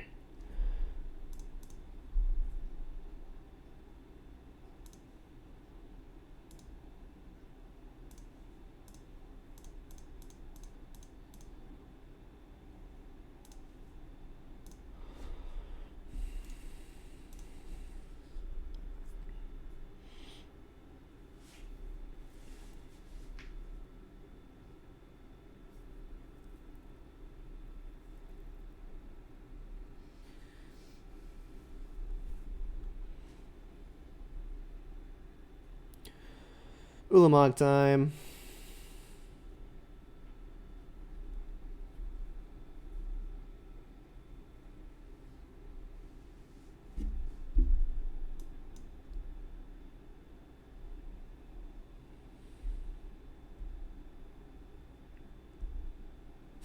We actually do have Engrath's Rampage in the deck. That would be your way to get rid of the Ulamog. But then we're still facing down an Oblivion Stone.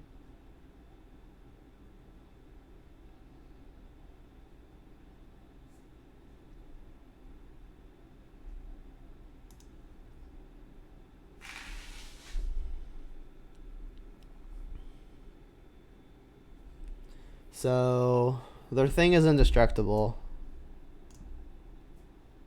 They're gonna get to Karnas, which means I guess they're forced to block the Scourge, but the Swift Spear is gonna get in for damage.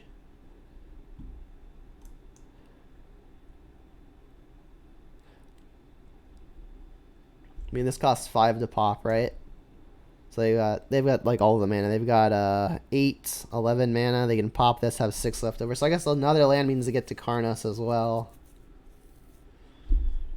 Alright, so I guess I'm gonna do this just for prowess.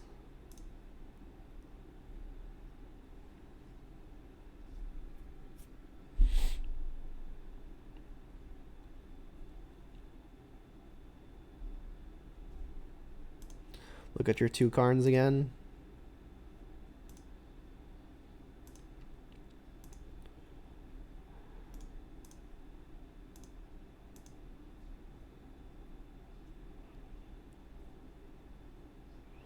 Don't so much care about them exiling cards, but I do just die to the hit for 10.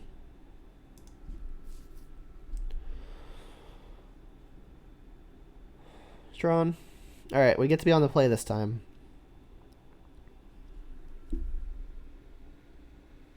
Do I want to change anything? I don't know that I do.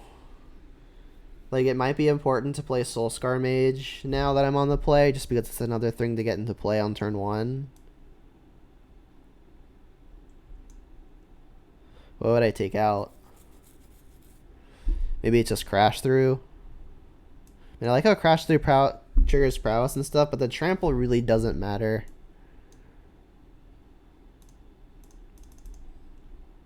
Alright, I think I'm going to give this a go. Cross my fingers, see if we can beat the Tron Menace.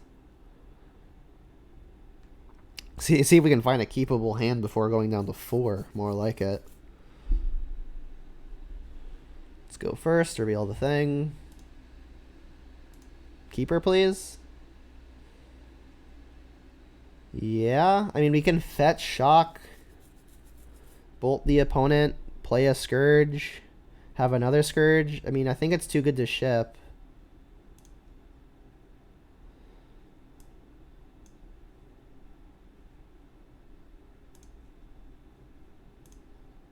It kept the 7, brutal. It's like there's just no like one sideboard card I'm particularly digging for, so it's hard to mulligan a hand that's close.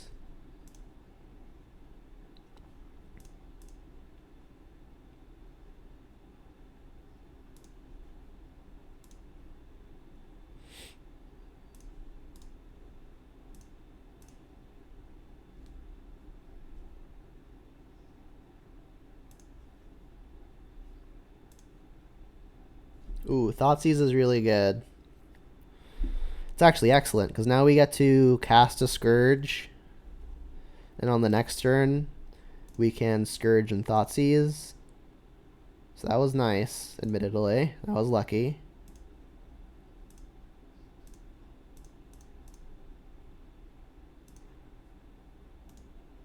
Three. Go. I mean, they could still just have the nutty natural Tron hand. They kept the 7. But, I mean, they kept the 7 last game and didn't have it. Ballista. Yep.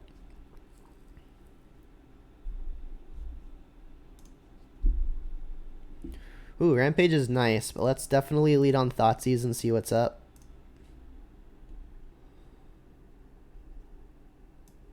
Alright, they don't have the Tron, but they've got the Sylvan Scrying to get there. So I mean, I guess they were hoping to just spike it by the time we got there. So now we're at an impasse. We can take the Wormcoil engine and hope that they don't hit a significant payoff. So like they can go Forest, Sylvan Scrying, And then complete the Tron, and then on their following turn, they can go Karn and then get something that costs 4 and play it, and then I have to attack the Karn down. But I mean, I have the Ingress Rampage to get rid of the Karn, so the Karn not necessarily a super big concern. I think this Worm Coil is just going to be really hard to beat. If I take the Sylvan Scrying and I can dodge away for them to get to Tron, I think I can win. I mean, I think I'm just going to take the Worm Coil, though, because like there's too many ways. I think there are too many ways that the opponent is able to get there. Like, they could just draw it. They could draw another Sylvan Scrying. They could draw a map. Yeah, I think I'm going to take the Worm Coil. I don't super care about the Wilt. It doesn't actually hit anything. It cycles. That's it. Alright. I'll let you keep your route to Tron.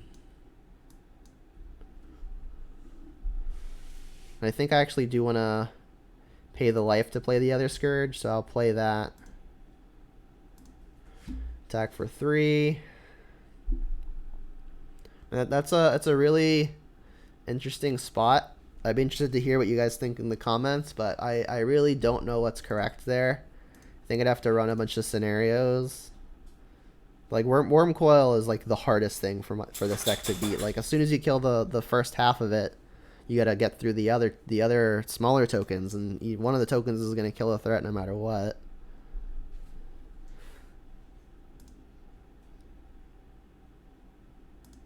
Interesting that they didn't want to shoot me there.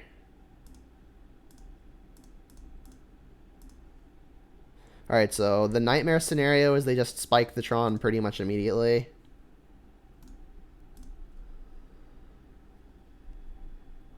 I mean, even if they spike the Tron, they don't have something insane to do. Okay, they just make the green off of that, sure. I was like, whoa, they tapped out a green to cast not Sylvan Scrying, but they just make the green. Here comes the Sylvan Scrying. Yep. There's the mine. Another way we could lose is, I guess, like, Blast Zone. Ooh, Death Shadow's a good pickup.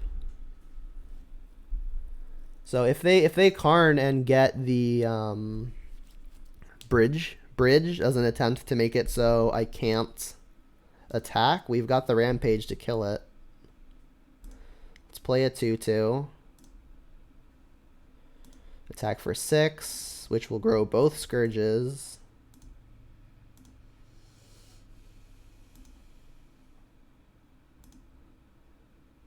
Alright, so if they go Karn, get bridge, play bridge, I think we win. Complete the Tron. We know you've got it. Yeah.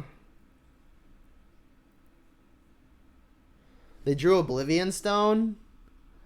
Oh my god, that's so bad. Oh, that's so bad. I mean, that was probably reason to not play a Shadow. That's so bad for me. Holy crap. Jeez. Alright, let's draw a card.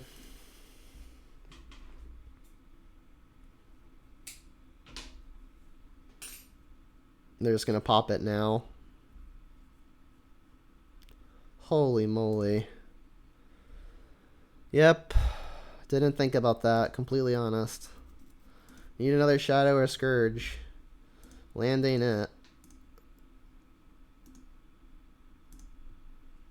Crap. Wow, that was a swing. Alright, well now I probably lose.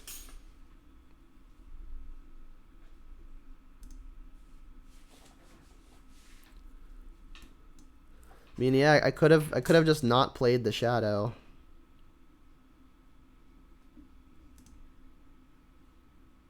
That's super annoying too. And they get to Karn.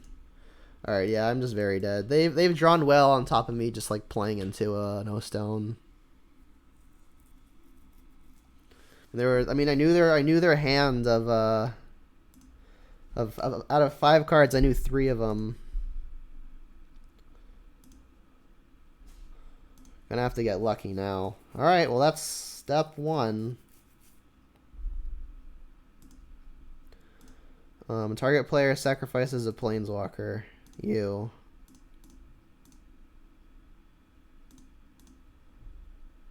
If they've got another Thragtusk, my Scourge is just gonna die.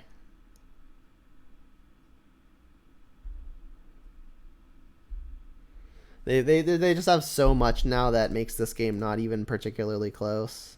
I'm not getting a 7-man anytime soon. Let's just cast a 4/4.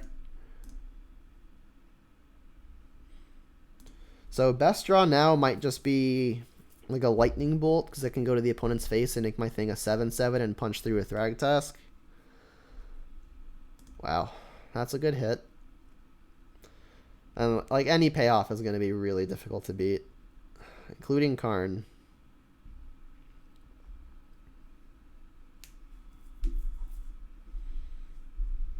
I mean, I still think my Thoughtseize decision was correct, taking the Worm Coil.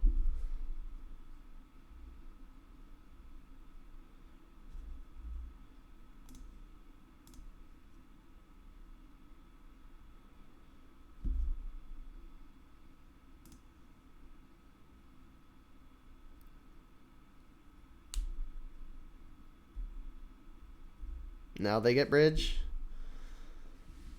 Yep. I mean, I've got plenty of answers to that.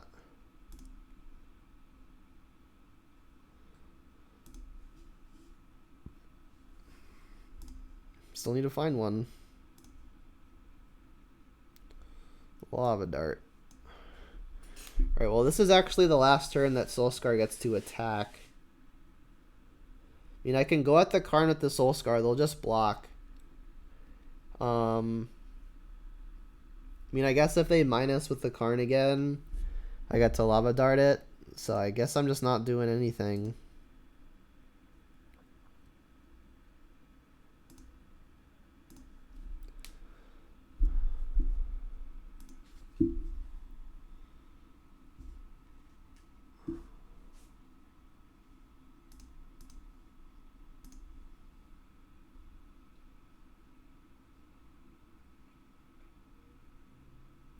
Ugin. Yeah, I'm dead. Yikes. Tron doing Tron things. Me punting. I'm not even necessarily winning, I guess. Like if they pop O-Stone, I get to play the Shadow immediately after. What do they do immediately after? I guess they just had another Karn, right?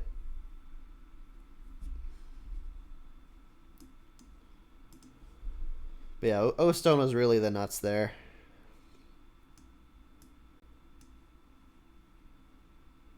So yeah, the opponent at the time was at, I believe, 14 or 15.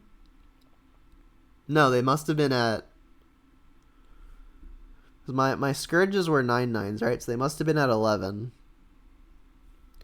So, like, playing Shadow means that they've got to deal with, at a minimum, 2 creatures. Like, if they complete the Tron and Karn me, I would really want to have another threat in play. But, I mean, I knew their hand, right? They would have to be the 2 cards that I don't know about.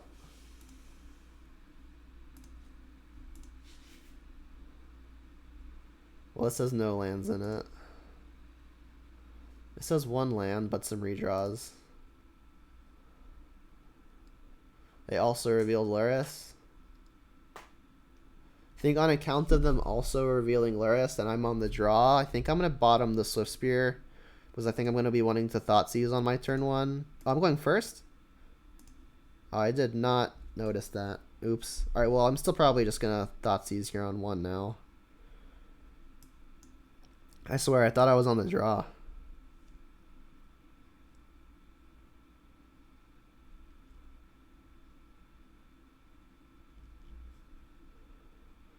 Okay, so readjustment. Cast Mishra's Bauble. I am going to target the opponent so I can get more information when I'm Thoughtseizing. Horizon Canopy. Alright, so it's probably humans. Probably. Say yes. Thoughtseize, and then I guess I'll take Vial if that's what they've got. Could still be mono white. Oh, it's Bogles? They only got 1 Bogle. So let's take that. And I guess that's the other thing that could be when they reveal it. We know they're drawing Canopy.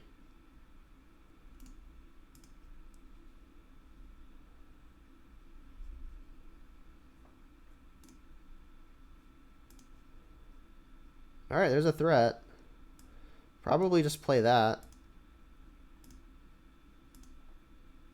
Come on, Moto. There we go. And then I could save the bauble for a prowess trigger next turn, but I think I really, really want to just hit the land. Let's just keep full info. Please don't be a Bogle or similar creature. Forest. Okay. Okay, we're fighting the fight.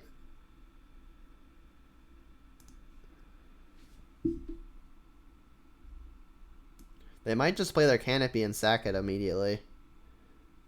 No?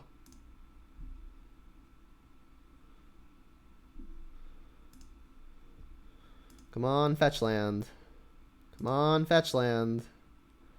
Thoughtseize is not the worst, but I think I'm still going to try to crash through in an attempt to hit the land. I mean, we know it's not taking anything super meaningful right now. They can't go like creature, play 1 mana aura, and play the Daybreak Coronet. So I think I'm going to just try to spike the land again. And they've got Path to Exile. So like if I Thoughtseize them, they might just Path immediately. Alright, they don't have it. And like also if they Path me, I'm like kind of happy about that because I'm missing the land. Come on, Path me. Path me. Darn. So now if I draw land, I might just play Swift Spear and then Apostle's Blessing. Alright, so Forest we knew about. Oh, they drew the Bogle. Crap. Griff Spoon, Scud Flying. Spider Umbra. Alright, well now I have to take, and now I definitely have to Thoughtseize and take Daybreak Coronet. Alright, well we drew the land. It's got Flying, Reach, and Hexproof. It's also got Totem Armor, right? So the question now is, am I okay getting their Totem Armor off? Probably. So let's Swift Spear, like getting their Totem Armor off in a trade for one of my 2 creatures. Thoughtseize.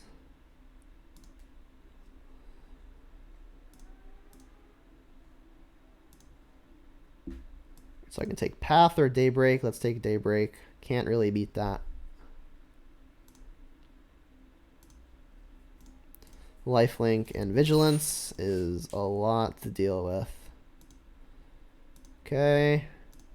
Alright, so if we can dodge another Coronet, we might be in good shape. There's the Canopy. Just put Luris in your hand. Yeah, that makes some sense too.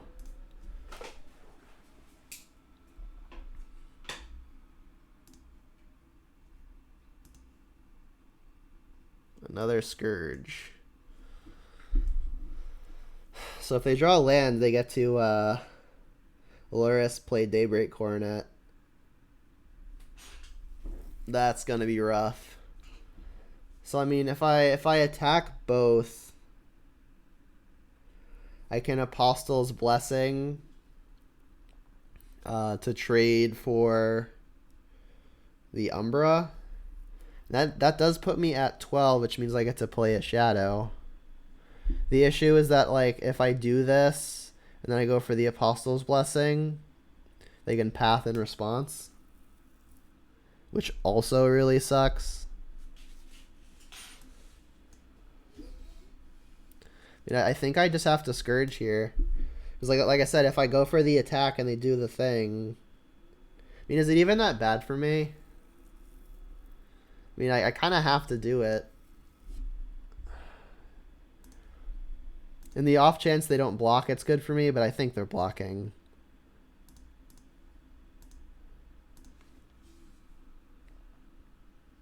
They're not blocking. Okay. Alright, cast a 6/6, which we will probably just path to exile.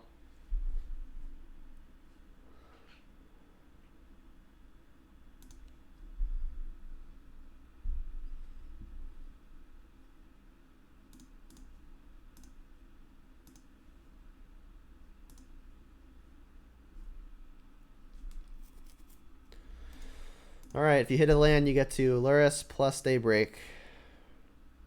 It's got to be a white land. You need 4 white mana between Luris and the Coronet.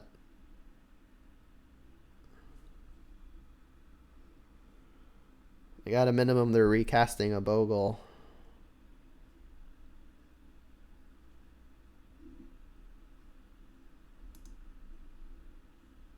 I'm gonna need some combination of Battle Rage to get me over the top. Mishra's Bauble is not the worst. So if they Daybreak Coronet me here on the Bogle that's already big, that's hitting me for 6. They've got 4 other creatures.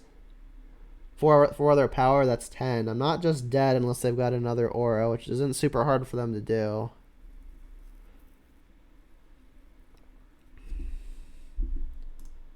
Cast.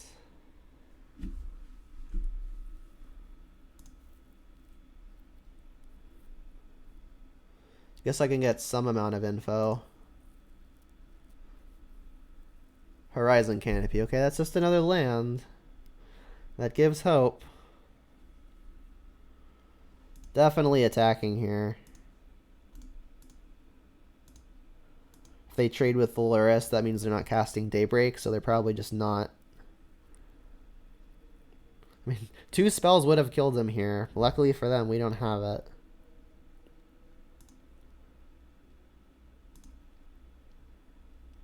Alright, so it looks like I am going 9/9.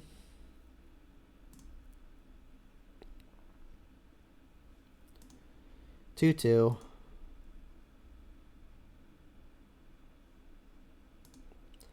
I mean, there's a small chance I get to Apostle's Blessing to make it so they can't gain life. But I also may need to use the Apostle's Blessing to sneak something through. Another +1/+0 flying doesn't matter a lot.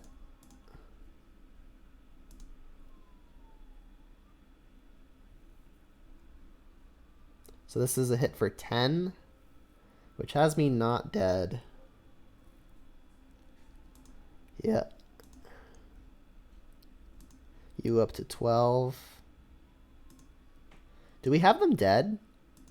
No, is they get to block with something. There's this blue, green, black, white. I can't give it protection from everything.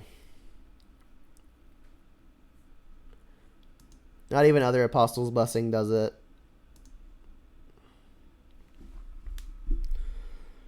Because, like, I could fetch and pay 2 life, making Death Shadow a 12/12, which would be lethal.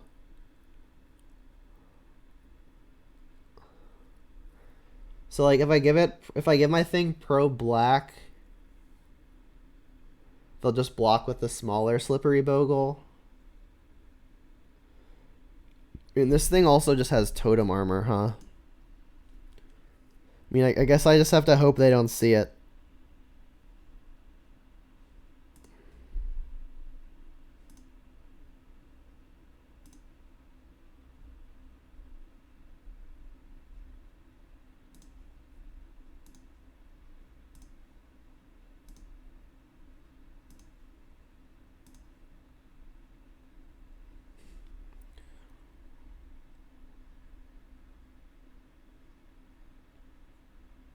They just have path anyway. Alright, so it never really mattered.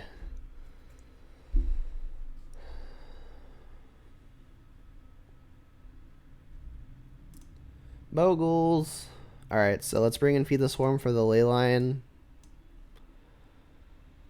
Ingress Rampage says sacrifice a creature on it, so we're going to bring that in. The Kozilek's turn may be able to deal with one of the creatures. That's about all I want, I think.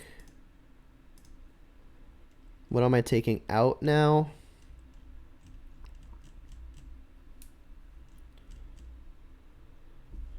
Fatal Push. Like a Lava Dart.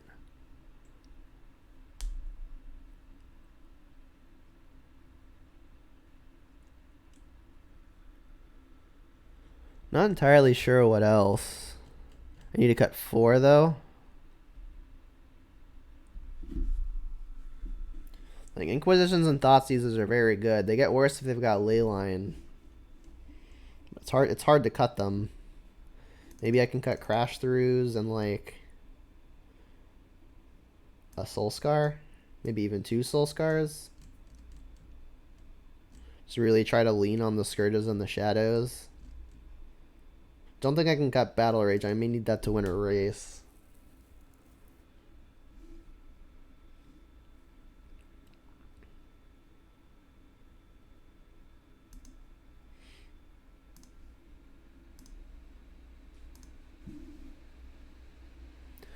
Yeah, Sand's got a 1-drop and an answer to the Leyline. Kind of hope they have a Leyline now. They've mulliganed to at least 6.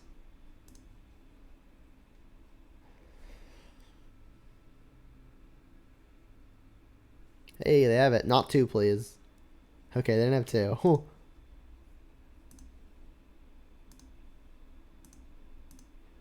I cannot bobble the opponent, but I can bobble myself. Get the extra damage in.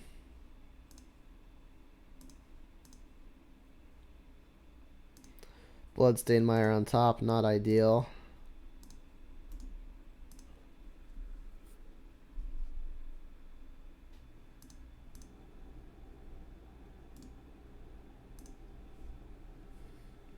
So I don't actually have to feed the Swarm yet. They could be playing Veil of Summer. They just didn't have something to do. Another land, jeez. Alright, well I guess I'm just going to attack for 1. Then I can Fetch Shock, play another creature.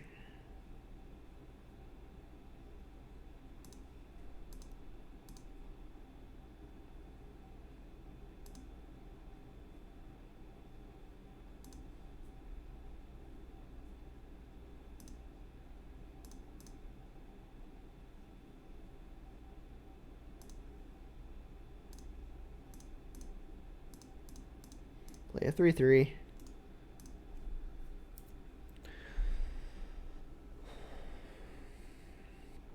Now, they didn't mulligan. It's possible they didn't keep a hand with enough stuff to do. They probably just kept a 6 on the strength of Leyline and then hoped to draw a creature, which I guess now they have.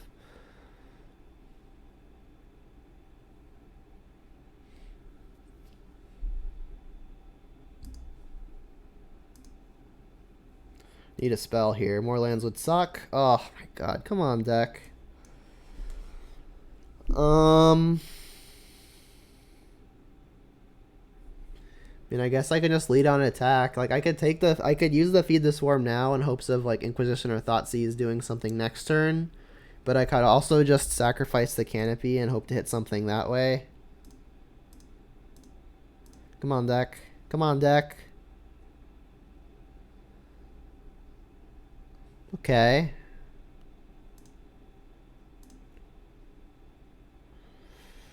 Gonna have to be careful against Path to Exile.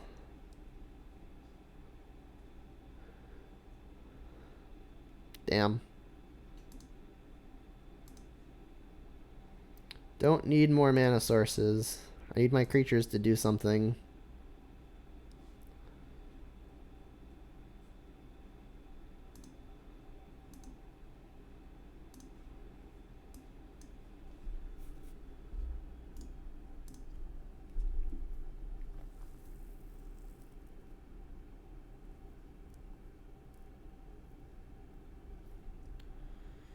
Here comes the beatdown.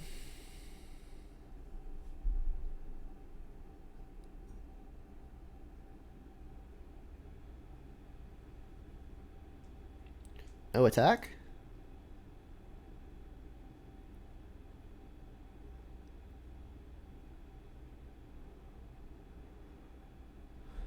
So Their things got first strike. If I Lava Dart, Battle Rage, I will have only 5 toughness. So I think I need to feed the swarm now. So I guess I should probably just feed the swarm targeting their totem armor. Because like I want to have hopes of actually being able to kill their thing. Like the Leyline not really doing a whole lot now. If I draw Inquisitions and Thoughtseizes, like their hand is so small that it's unlikely to matter. So yeah, I think I'm just gonna kill their totem armor. Like killing this would enable an attack. It would have that thing being only a 2/2. I mean, maybe just reducing the race is enough to like be good. That gives it first strike. This also gives it first strike. I mean, I think feeding the ethereal armor might be correct. So if I feed the swarm the ethereal armor, I get to attack for 2. They're still not gonna block. They want to keep the hyena umbra. Then the turn following, maybe I can kill them combining Lava Dart and Battle Rage. Sure. That one. This also has me only losing 1 instead of 4.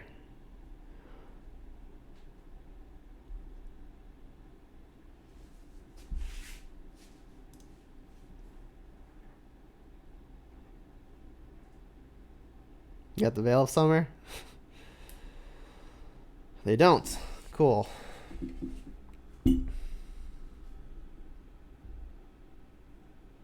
Alright, so my other basic is only Mountain. I can get the Tarn down.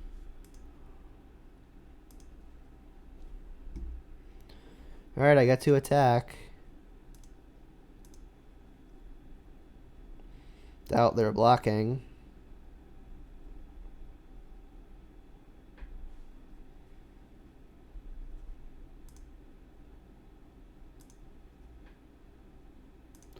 So next turn, 3 prowess triggers is 4. I could double it up to 8. The Lava Dart doing 2 damage by itself is 10. So if they lose 1 more life and don't gain life... Oh wait, no, they have Leyline in play. I can't Lava Dart them. I still think it was probably good to get rid of this, because that's what's really clocking us. Alright, more totem armor. And there goes a canopy. Sure. So they might not even attack. They are, though. Okay. So is it worth it to sacrifice this land now? So I mean, I get to just Lava Dart like the Swift Spear itself. It's gonna live through all those Lava Darts. So this is gonna be a hit for still 9, right? Or sorry, 8. Alright, so this thing is hitting in chunks of 3. It's probably just worth it to not sacrifice this quite yet. Like the 1 life could come up. That's a land.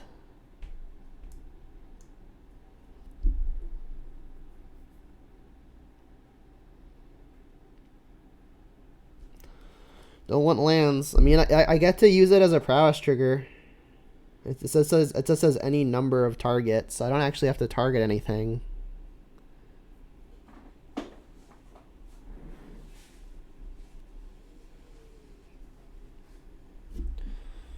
Alright, I mean, I guess I'm still gonna make the play.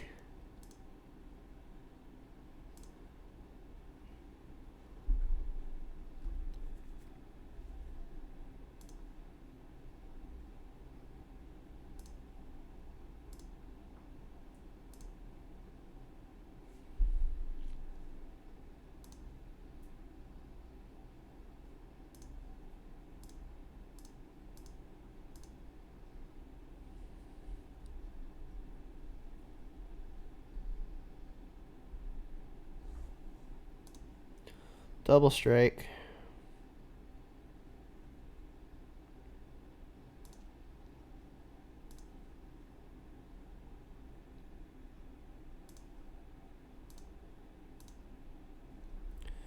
Knock you to 3.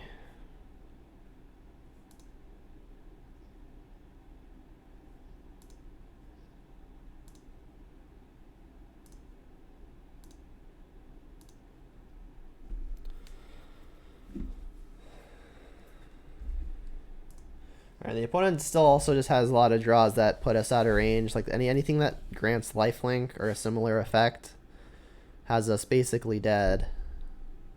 That's a good sign at least. Do the J-break. Flying. That doesn't change a whole lot.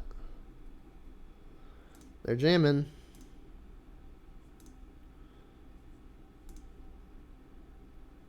They've got 1 card. I mean, if I draw, like, actual any spell, I get to kill them, which means I'm going to want this. I mean, I guess I should take lands out of the deck at this point. The only difference now between 7 life and 6 life is a +2/+2 versus a +3/+3. I don't think there are a whole lot of +2/+2s, so I think sacrificing this is fine. Alright, give me a spell. Spell.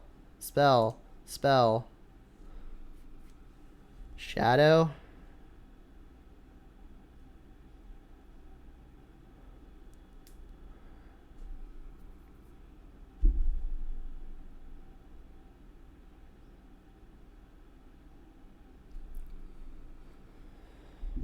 I mean, I guess I should still cast it. Click OK to proceed with 0 targets. Yep.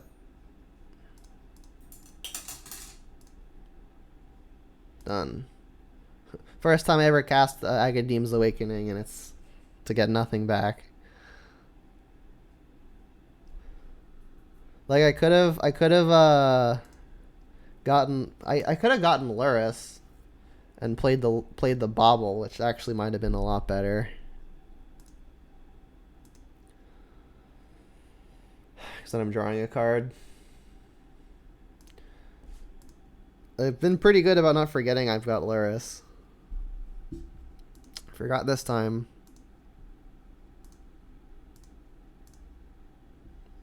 I mean, their things got flying. So they do just have a lot of draws that kill me, but if I can fade them all. Daybreak Coronet does it, another Ethereal Armor does it.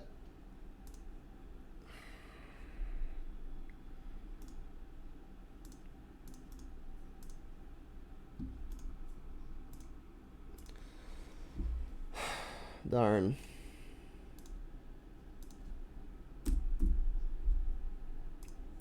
So what would I have drawn? That doesn't do anything.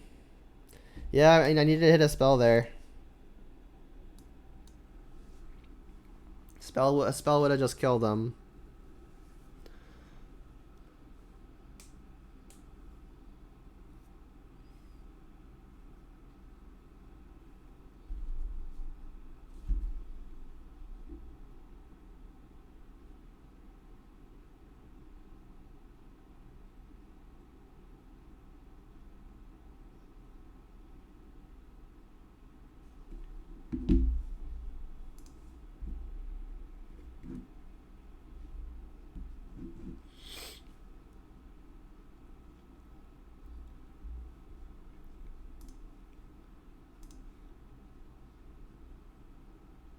Yep.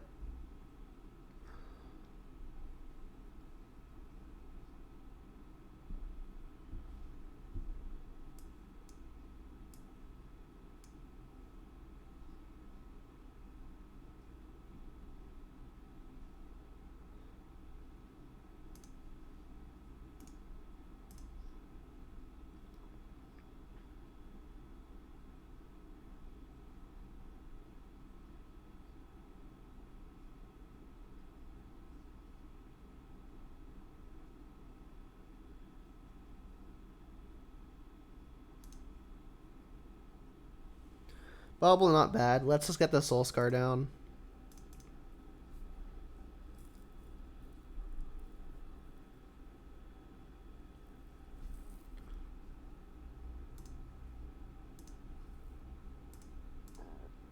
I'll save the Bobble for the Prowess trigger.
Hollow Fountain? I guess this could mean... It could still be Death and Taxes. Could also still be Blue-White Spirits.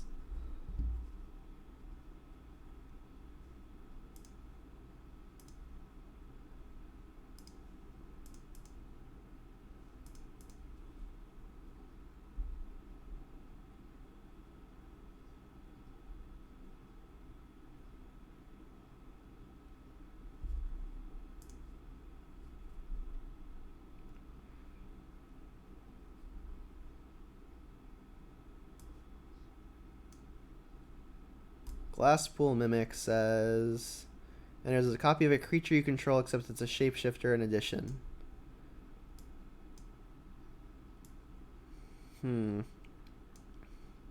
Well, if we can make sure they don't have any creatures, we should have a good time versus that. I've got the Apostle's Blessing to fight the path, so I'm not super worried about that. I think I'm inclined to just take a creature. Take a Charming Prince. Just because it's the thing that comes down sooner.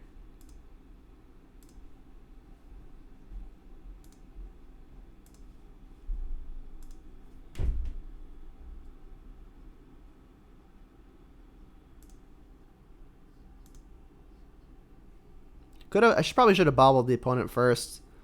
Just so I have some more information. This does enter tapped. Alright, so now, yeah. So, like, now I probably should have taken the path. Because I may want to defend versus a Skyclave Apparitioner. Now that they've got 2 answers to my stuff.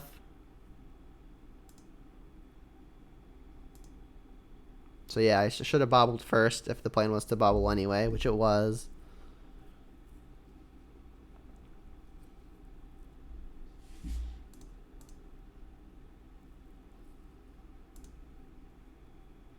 Alright, well at least this isn't Mountain.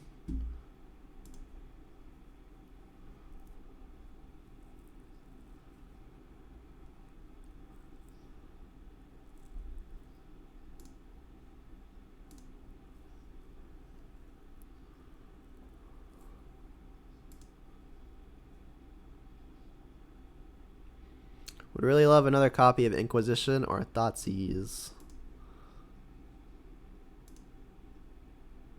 Delta. Not exactly.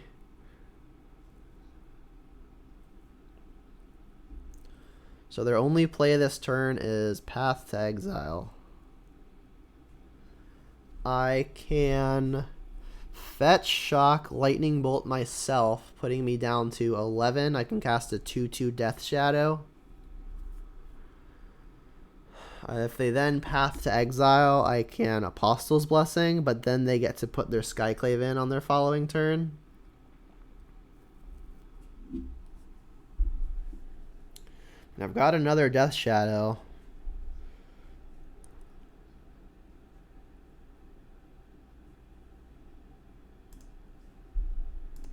I think on account of having second Death Shadow, I'm more comfortable going for this first one now. So I'll bolt myself now to get the Prowess trigger.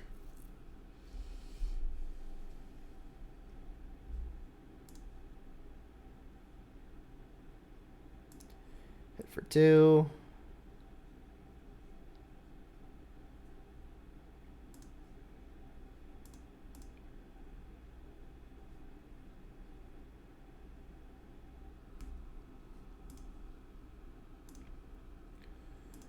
Play a shadow. Is it better to defend this one against the path or defend versus the Skyclave? I think it's actually better to defend versus the Skyclave, just because it's that interaction is mana positive for me.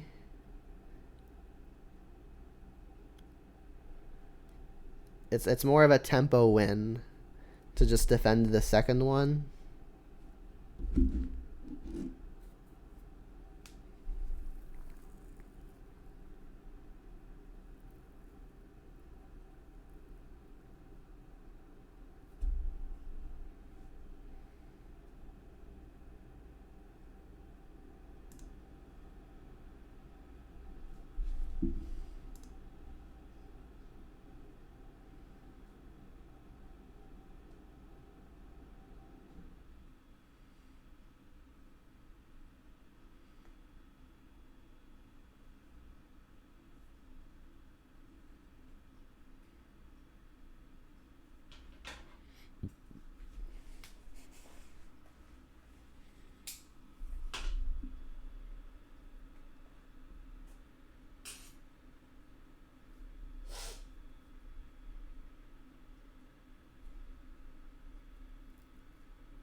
So I'm probably going to want to end up sacrificing this canyon to draw a card.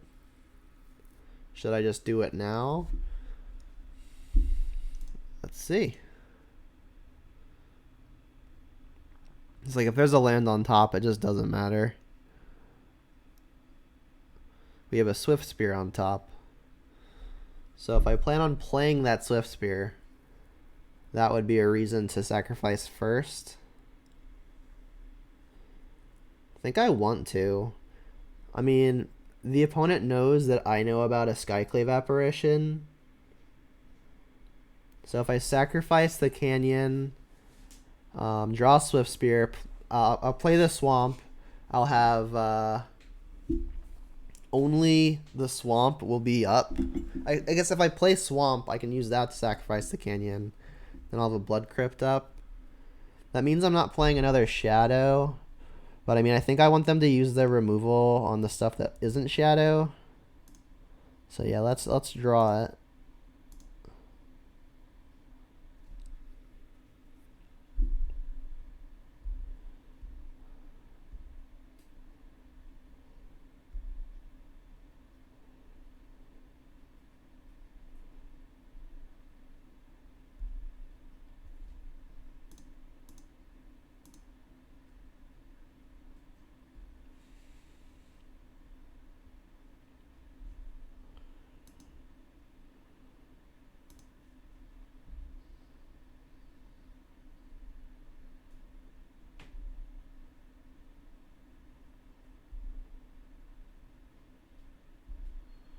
Just gonna have to be careful of the Wombo combo of Skyclave and then Flicker of the Skyclave.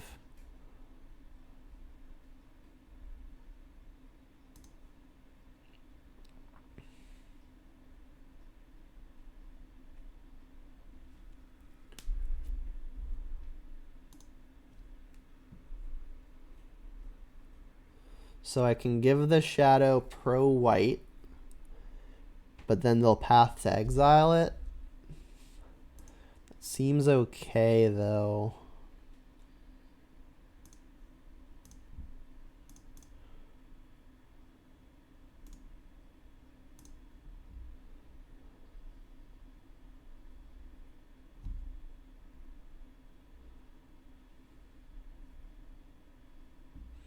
I've played against something very similar to this deck like 4-ish times now with this deck, and it's felt bad every single time. This might just be a bad matchup. There's just a lot they get to do in terms of blocking, in terms of exiling, in terms of pressuring.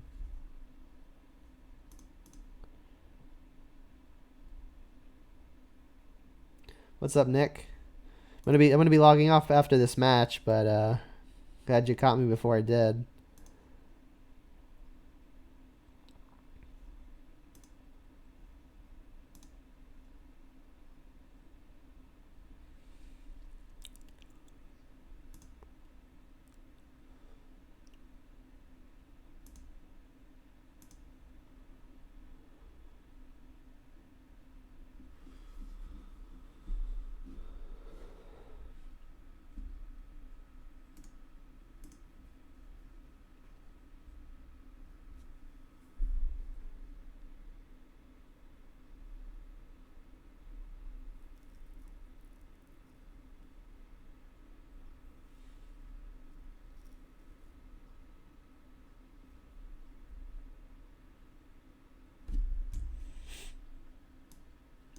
Jeez. Alright, I think I'm just dead now. Like, they'll do this again. They get to Violin a Flicker Wisp, do it again. I'm just never punching through all these stupid creatures.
This is really close. I think I'm keeping it. And I should probably just Inquisition on turn 1, specifically because if they've got Aether Vial, that opens up lots of avenues that I don't want to have to deal with in terms of flashing in things like Flicker Wisp. I mean, I am taking forgetting about a chunk of damage by not Inquisitioning and bobbling next turn. But I think taking the Vial is that important.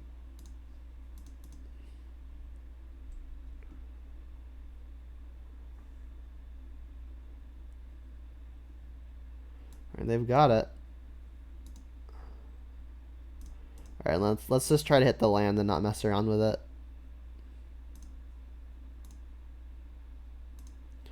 Again, I guess I could have bobbled them first to get more information. Like if I see another Vial on top, maybe I just take their Thalia.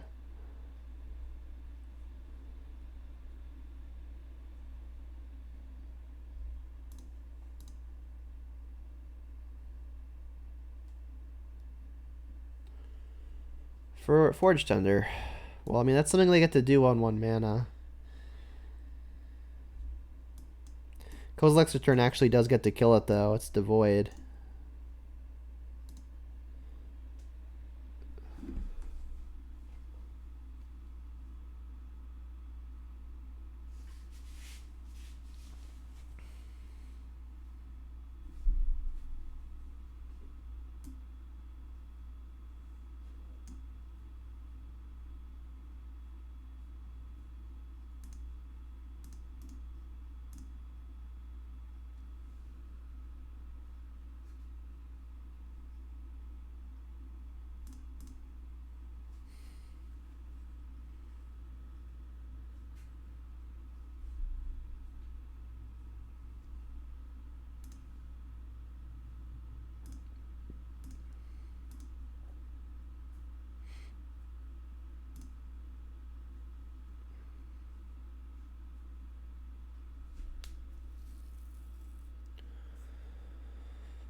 So if they Thalia me on turn 2, I'm going to really wish I had cast these spells to try to dig for more lands.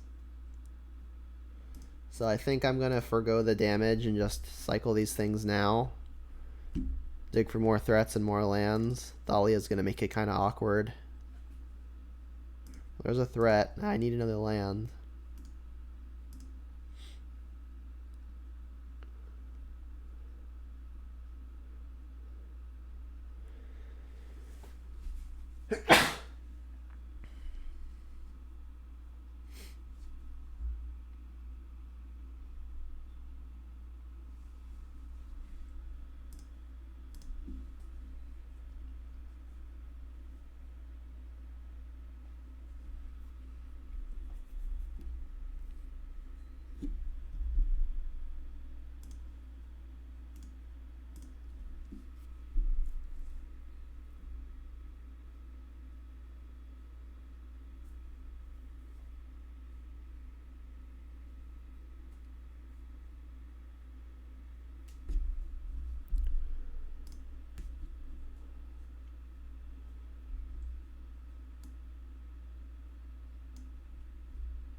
Come on, land.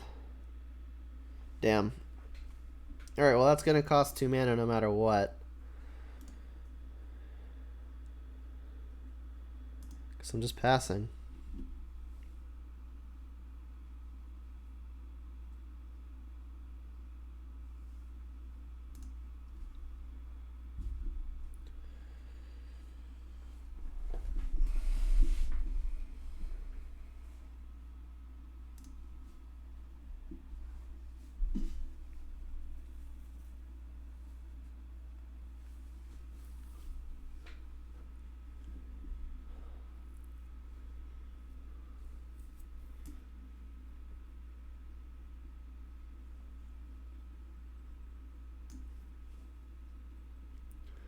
The deck that I am playing is Rakdos Shadow. And the deck that the opponent is playing is probably just a mono white taxes deck, which has actually been becoming pretty decently popular.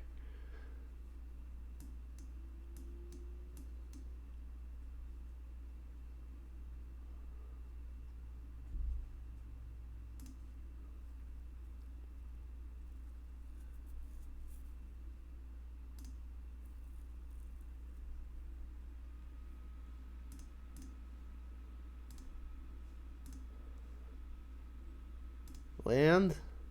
Okay. So I can pay 2. I can pay a life to put a shadow into play. But then if they Skyclave me, I can't even Apostle's Blessing because it's going to cost 2 mana minimum. I guess that's not actually... No, it is true, isn't it? I was gonna say I could pay Phyrexian mana and 1 here, and it's still, yeah, it costs 2 minimum no matter what. So I mean, I guess Shadow is the next turn play.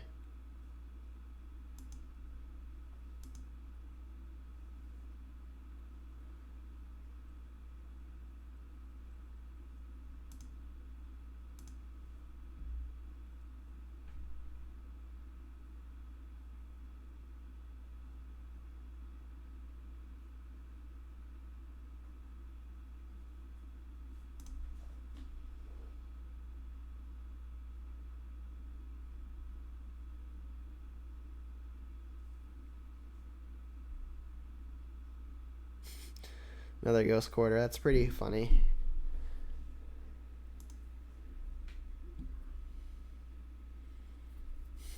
The opponent's mostly monocolored deck, not mono because they're playing Deputy, is getting mana screwed.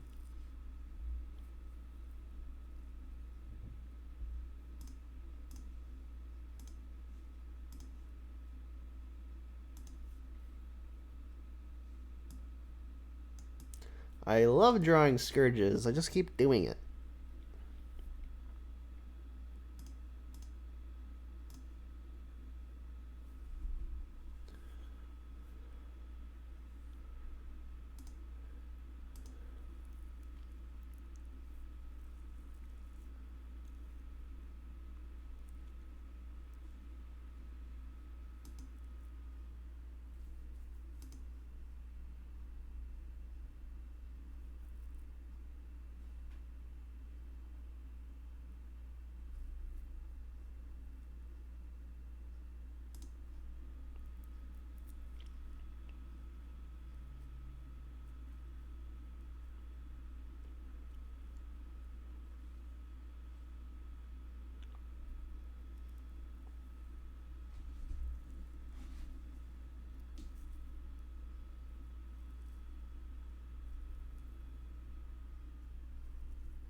The opponent losing life means finally these Scourges are turned on.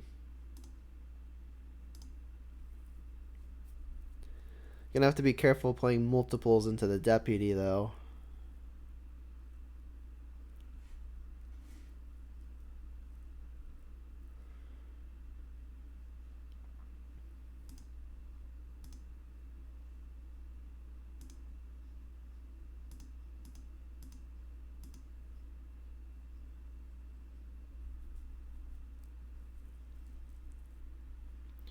Now if we draw a land, we get to Kozilek's return and sweep their board.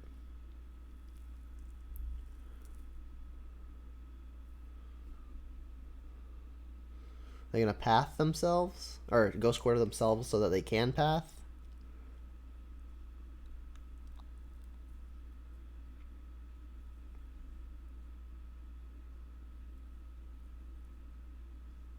Looks like it.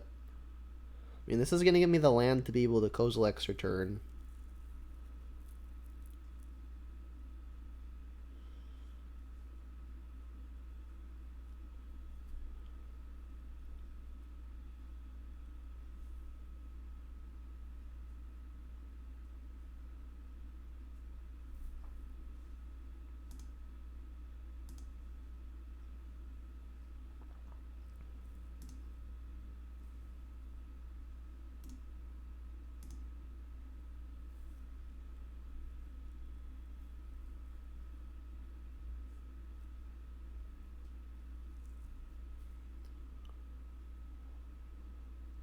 Yep.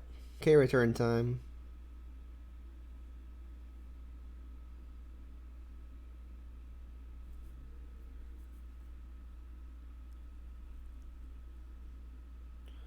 Like, there's an argument to casting Scourge first, but Scourge would just die to the Kozilek's return, so that looks less attractive.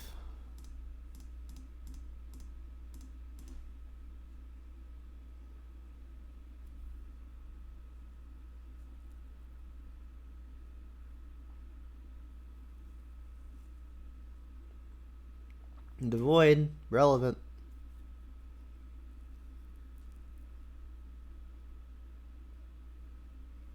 Alright, they still get to name my Soul Scar, though. So Soul Scar won't actually get to do damage this turn.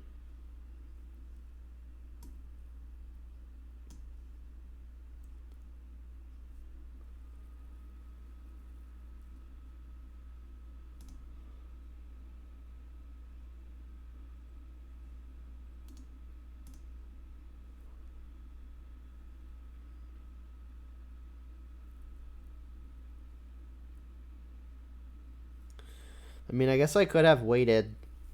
Maybe they Flicker Wisp, try to target Skyclave, and then I could, like, do it in response.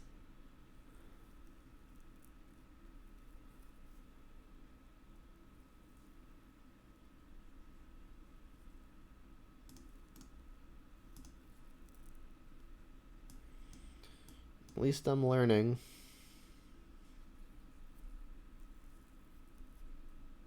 I mean, I think we can win from this position.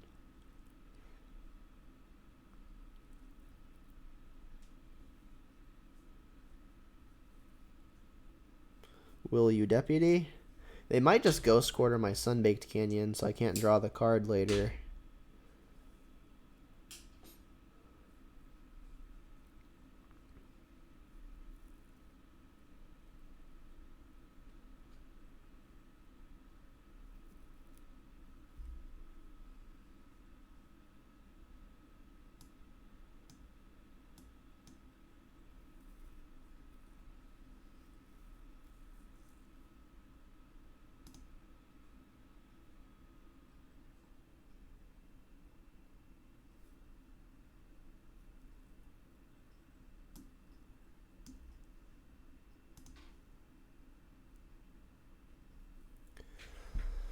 So if I go Scourge, the opponent can Flicker Wisp the Deputy and just take the Scourges. So I think what I want to happen is I should just Rampage now and then play a 1 Scourge. The 3/1 body itself, kind of scary. I do still have access to Luris, so something I could do is Ingress Rampage, get back my creature, put Luris into my hand, and then next turn I can play Luris just like as a lifelinker, and I can play a Scourge. I think I'm definitely having them sacrifice a creature. So let's do that. You like the plan of put Luris into hand? Yeah, I like getting the engine going. I mean, it's got lifelink as well.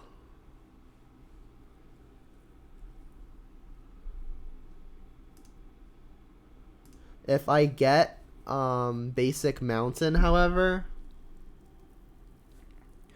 I'm in danger to all of these Ghost Quarters. I mean, Fetch, Shocking, and tapping Sunbaked puts me to 4, which is still 2 hits from Flicker Wisp as opposed to just 1.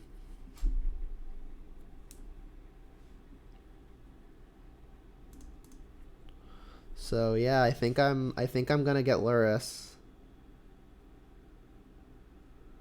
It is pretty close though.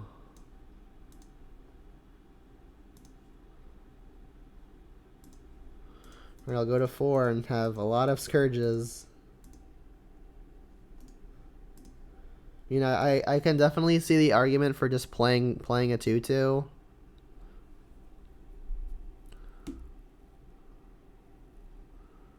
Thing is, I can't really even play a Scourge next turn, right? Because they're going to Flicker Wisp. And playing Lurrus and the Scourge means I'm tapping Sunbaked Canyon again, which puts me at 3, which is dead to a hit.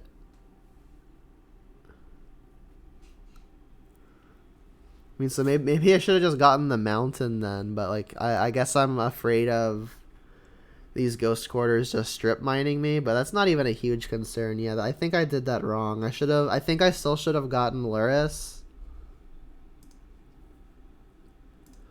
But I think I should have gotten Mountain. I mean, maybe they've deemed the Ghost Quarters are good.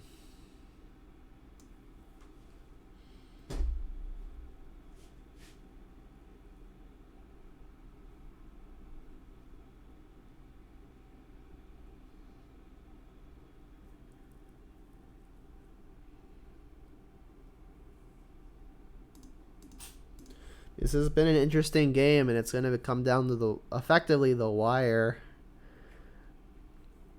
I think I need to get Lurrus down before any of these Scourges.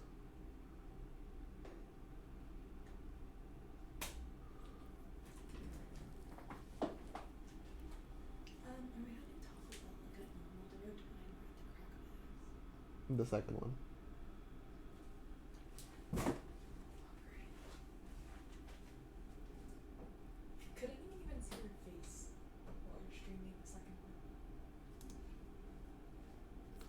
Thoughtseize, I'm not casting that.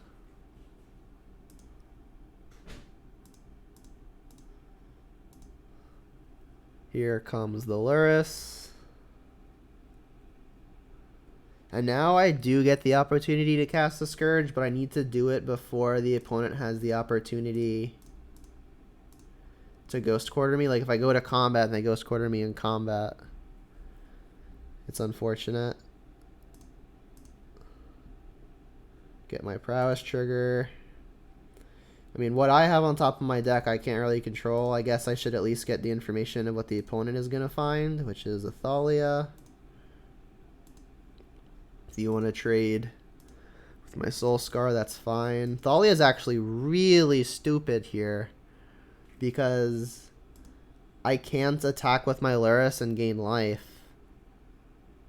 Because they're going to have First Strike. So that's actually really bad for me. I'm going to need to find a way to remove it.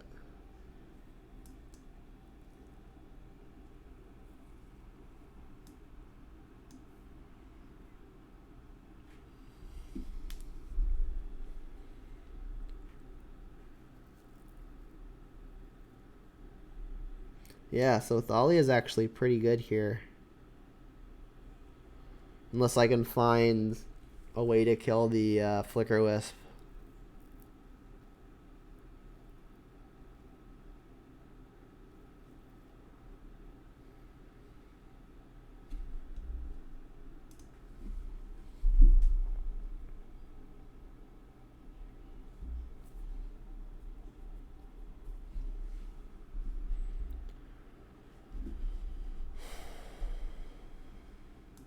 I've got, I guess, 2 looks at it. I can sack a Bobble, and if I find an instant speed way to do it, that works too. I mean, Bobble's going to cost me a mana.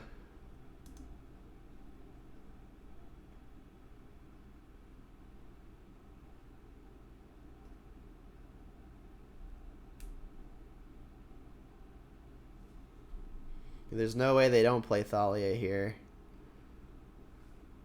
And at this point, they should probably just Ghost Quarter me to limit how many things I can do.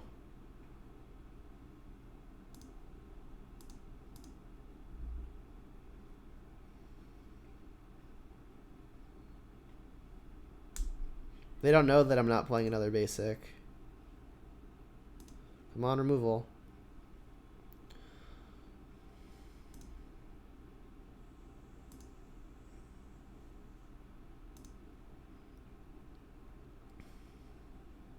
Crap, I should have played Swift Spear first. You know, I can still play the Swift Spear. I mean, is the play even Swift Spear? I think I might want to Scourge. No, I can't, because I need extra looks at being able to kill their creatures. Because like if I go Swift Spear now and then Bobble again, I'll have 2 mana, but I won't. Yeah, I'm just missing out on a point here, which was bad. So I'm just gonna be missing out on a point. I mean, I guess Bobble you. We got a Hollowed Fountain on top. That doesn't do anything.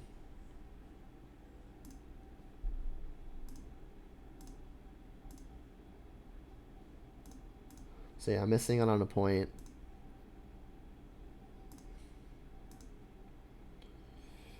Swift Spear on top, that doesn't do it. So I need the card under that to be good.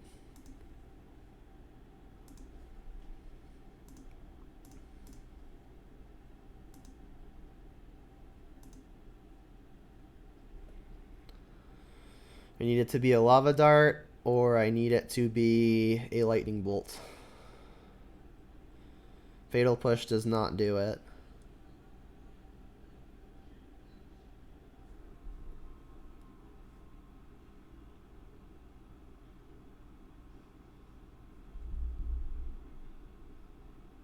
The opponent has nothing to be scared of right now. Not even Lightning Bolt kills them if they don't block. It would be 3, 7. Actually, no, it would kill them, right? It would be 3 from the Bolt. This would get bigger. That'd be 10. Yeah, Bolt kills them.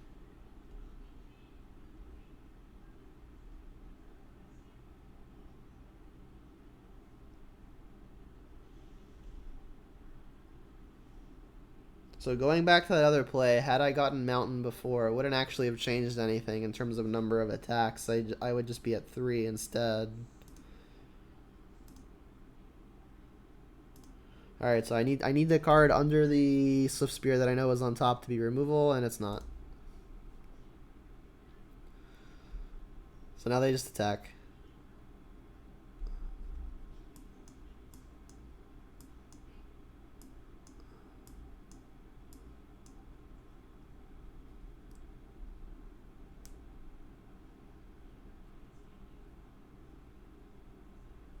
I mean, they kind of just have to go for it too. Like, there's not even a consideration to hold back, and then because they're not dead, but they are just dead to the onboard, unless they plan on chumping this and then taking 5. So they should just attack and hope I don't have it. Because like if I have removal, they're just dead. Yeah, they should 100% attack here. Yikes.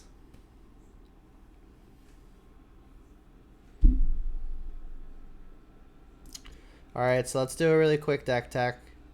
The deck still feels really, really powerful. I think I had an abnormally high number of hands where the draw was just super, super weird.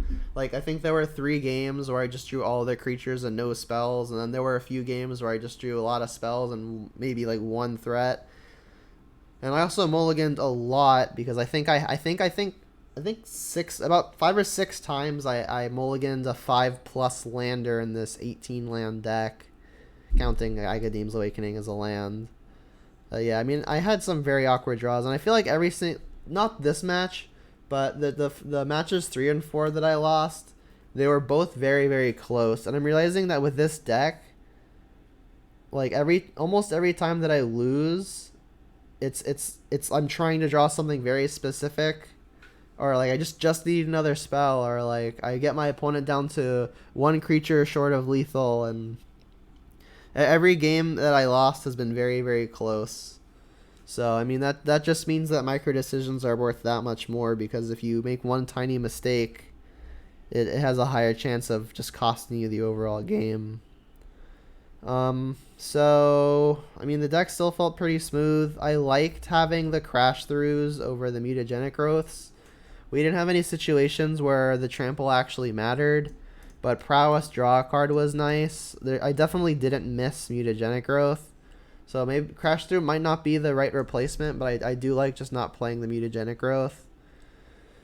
Battle Rages were good. I think I'm starting to see why some people choose not to play Inquisition in this deck. This deck is really, really fast, and it's not like Grixis Shadow where you only play 8 really good threats in Gurmagangler and Death Shadow. We do have a lot of threats, so defending one individual threat becomes less important, but it's still good. I'm kind of thinking I would like more burn spells. There were some scenarios where I didn't have the turn 1 creature and I didn't have the burn spell. Like my turn 1 play was an Inquisition or a Thoughtseize or even a Fatal Push, and I couldn't get the Scourge down. So I think moving forward, I'm going to try to shave on Inquisitions, maybe experiment changing Crash Through for something else, and go from there. I mean, I think this sideboard was still pretty good. I haven't brought in Tormod's Crypt yet, but I don't think I've had a matchup where it's been a slam dunk include. The rest of the sideboard has felt pretty good. I haven't brought in the Brutality yet, but I also haven't really played a whole lot of Mirrors, and I haven't played a whole lot of Burn. Hozlek's Return came up big. We were actually able to remove a creature that had protection from red, which was pretty nice. But I mean, all in all, the deck still feels powerful. It's definitely prone to having awkward draws, but I think that's because no one card in this deck is individually powerful. It's very synergy driven, so if you're missing out on your synergies or your payoffs or your lands to get everything moving, the strategy kind of crumbles. Like in Jund, you've got lots of individually powerful cards. Like Tarmogoyf can win a game on its own because it's huge and not much is required to get going. Liliana's great. Dark Confidant, Ren and 6, like they can all snowball on their own without much help. But the stuff in this deck does need help. Like if you have just a 1/2 with haste, that's not going to do a whole lot. If you've got a Death Shadow, that's not going to do a whole lot unless you can impact your own life total really quickly. If you've got a Scourge, it's not going to do a whole lot unless you can bolt or get on the board quickly to get the opponent low and get yourself low. So I mean, it does happen pretty often that you're able to get that kind of nutty start. But it is synergy driven, and if you're missing a piece of the puzzle, then you're gonna run into some awkwardness. And I think I have experienced that awkwardness at least one game out of every match, and the other 2 games have usually been the games that have earned me the match win. So I think I'm gonna try to, like I said, trim on some Inquisitions, maybe toy around with the Crash Through slot, and just see how it goes, and keep on innovating.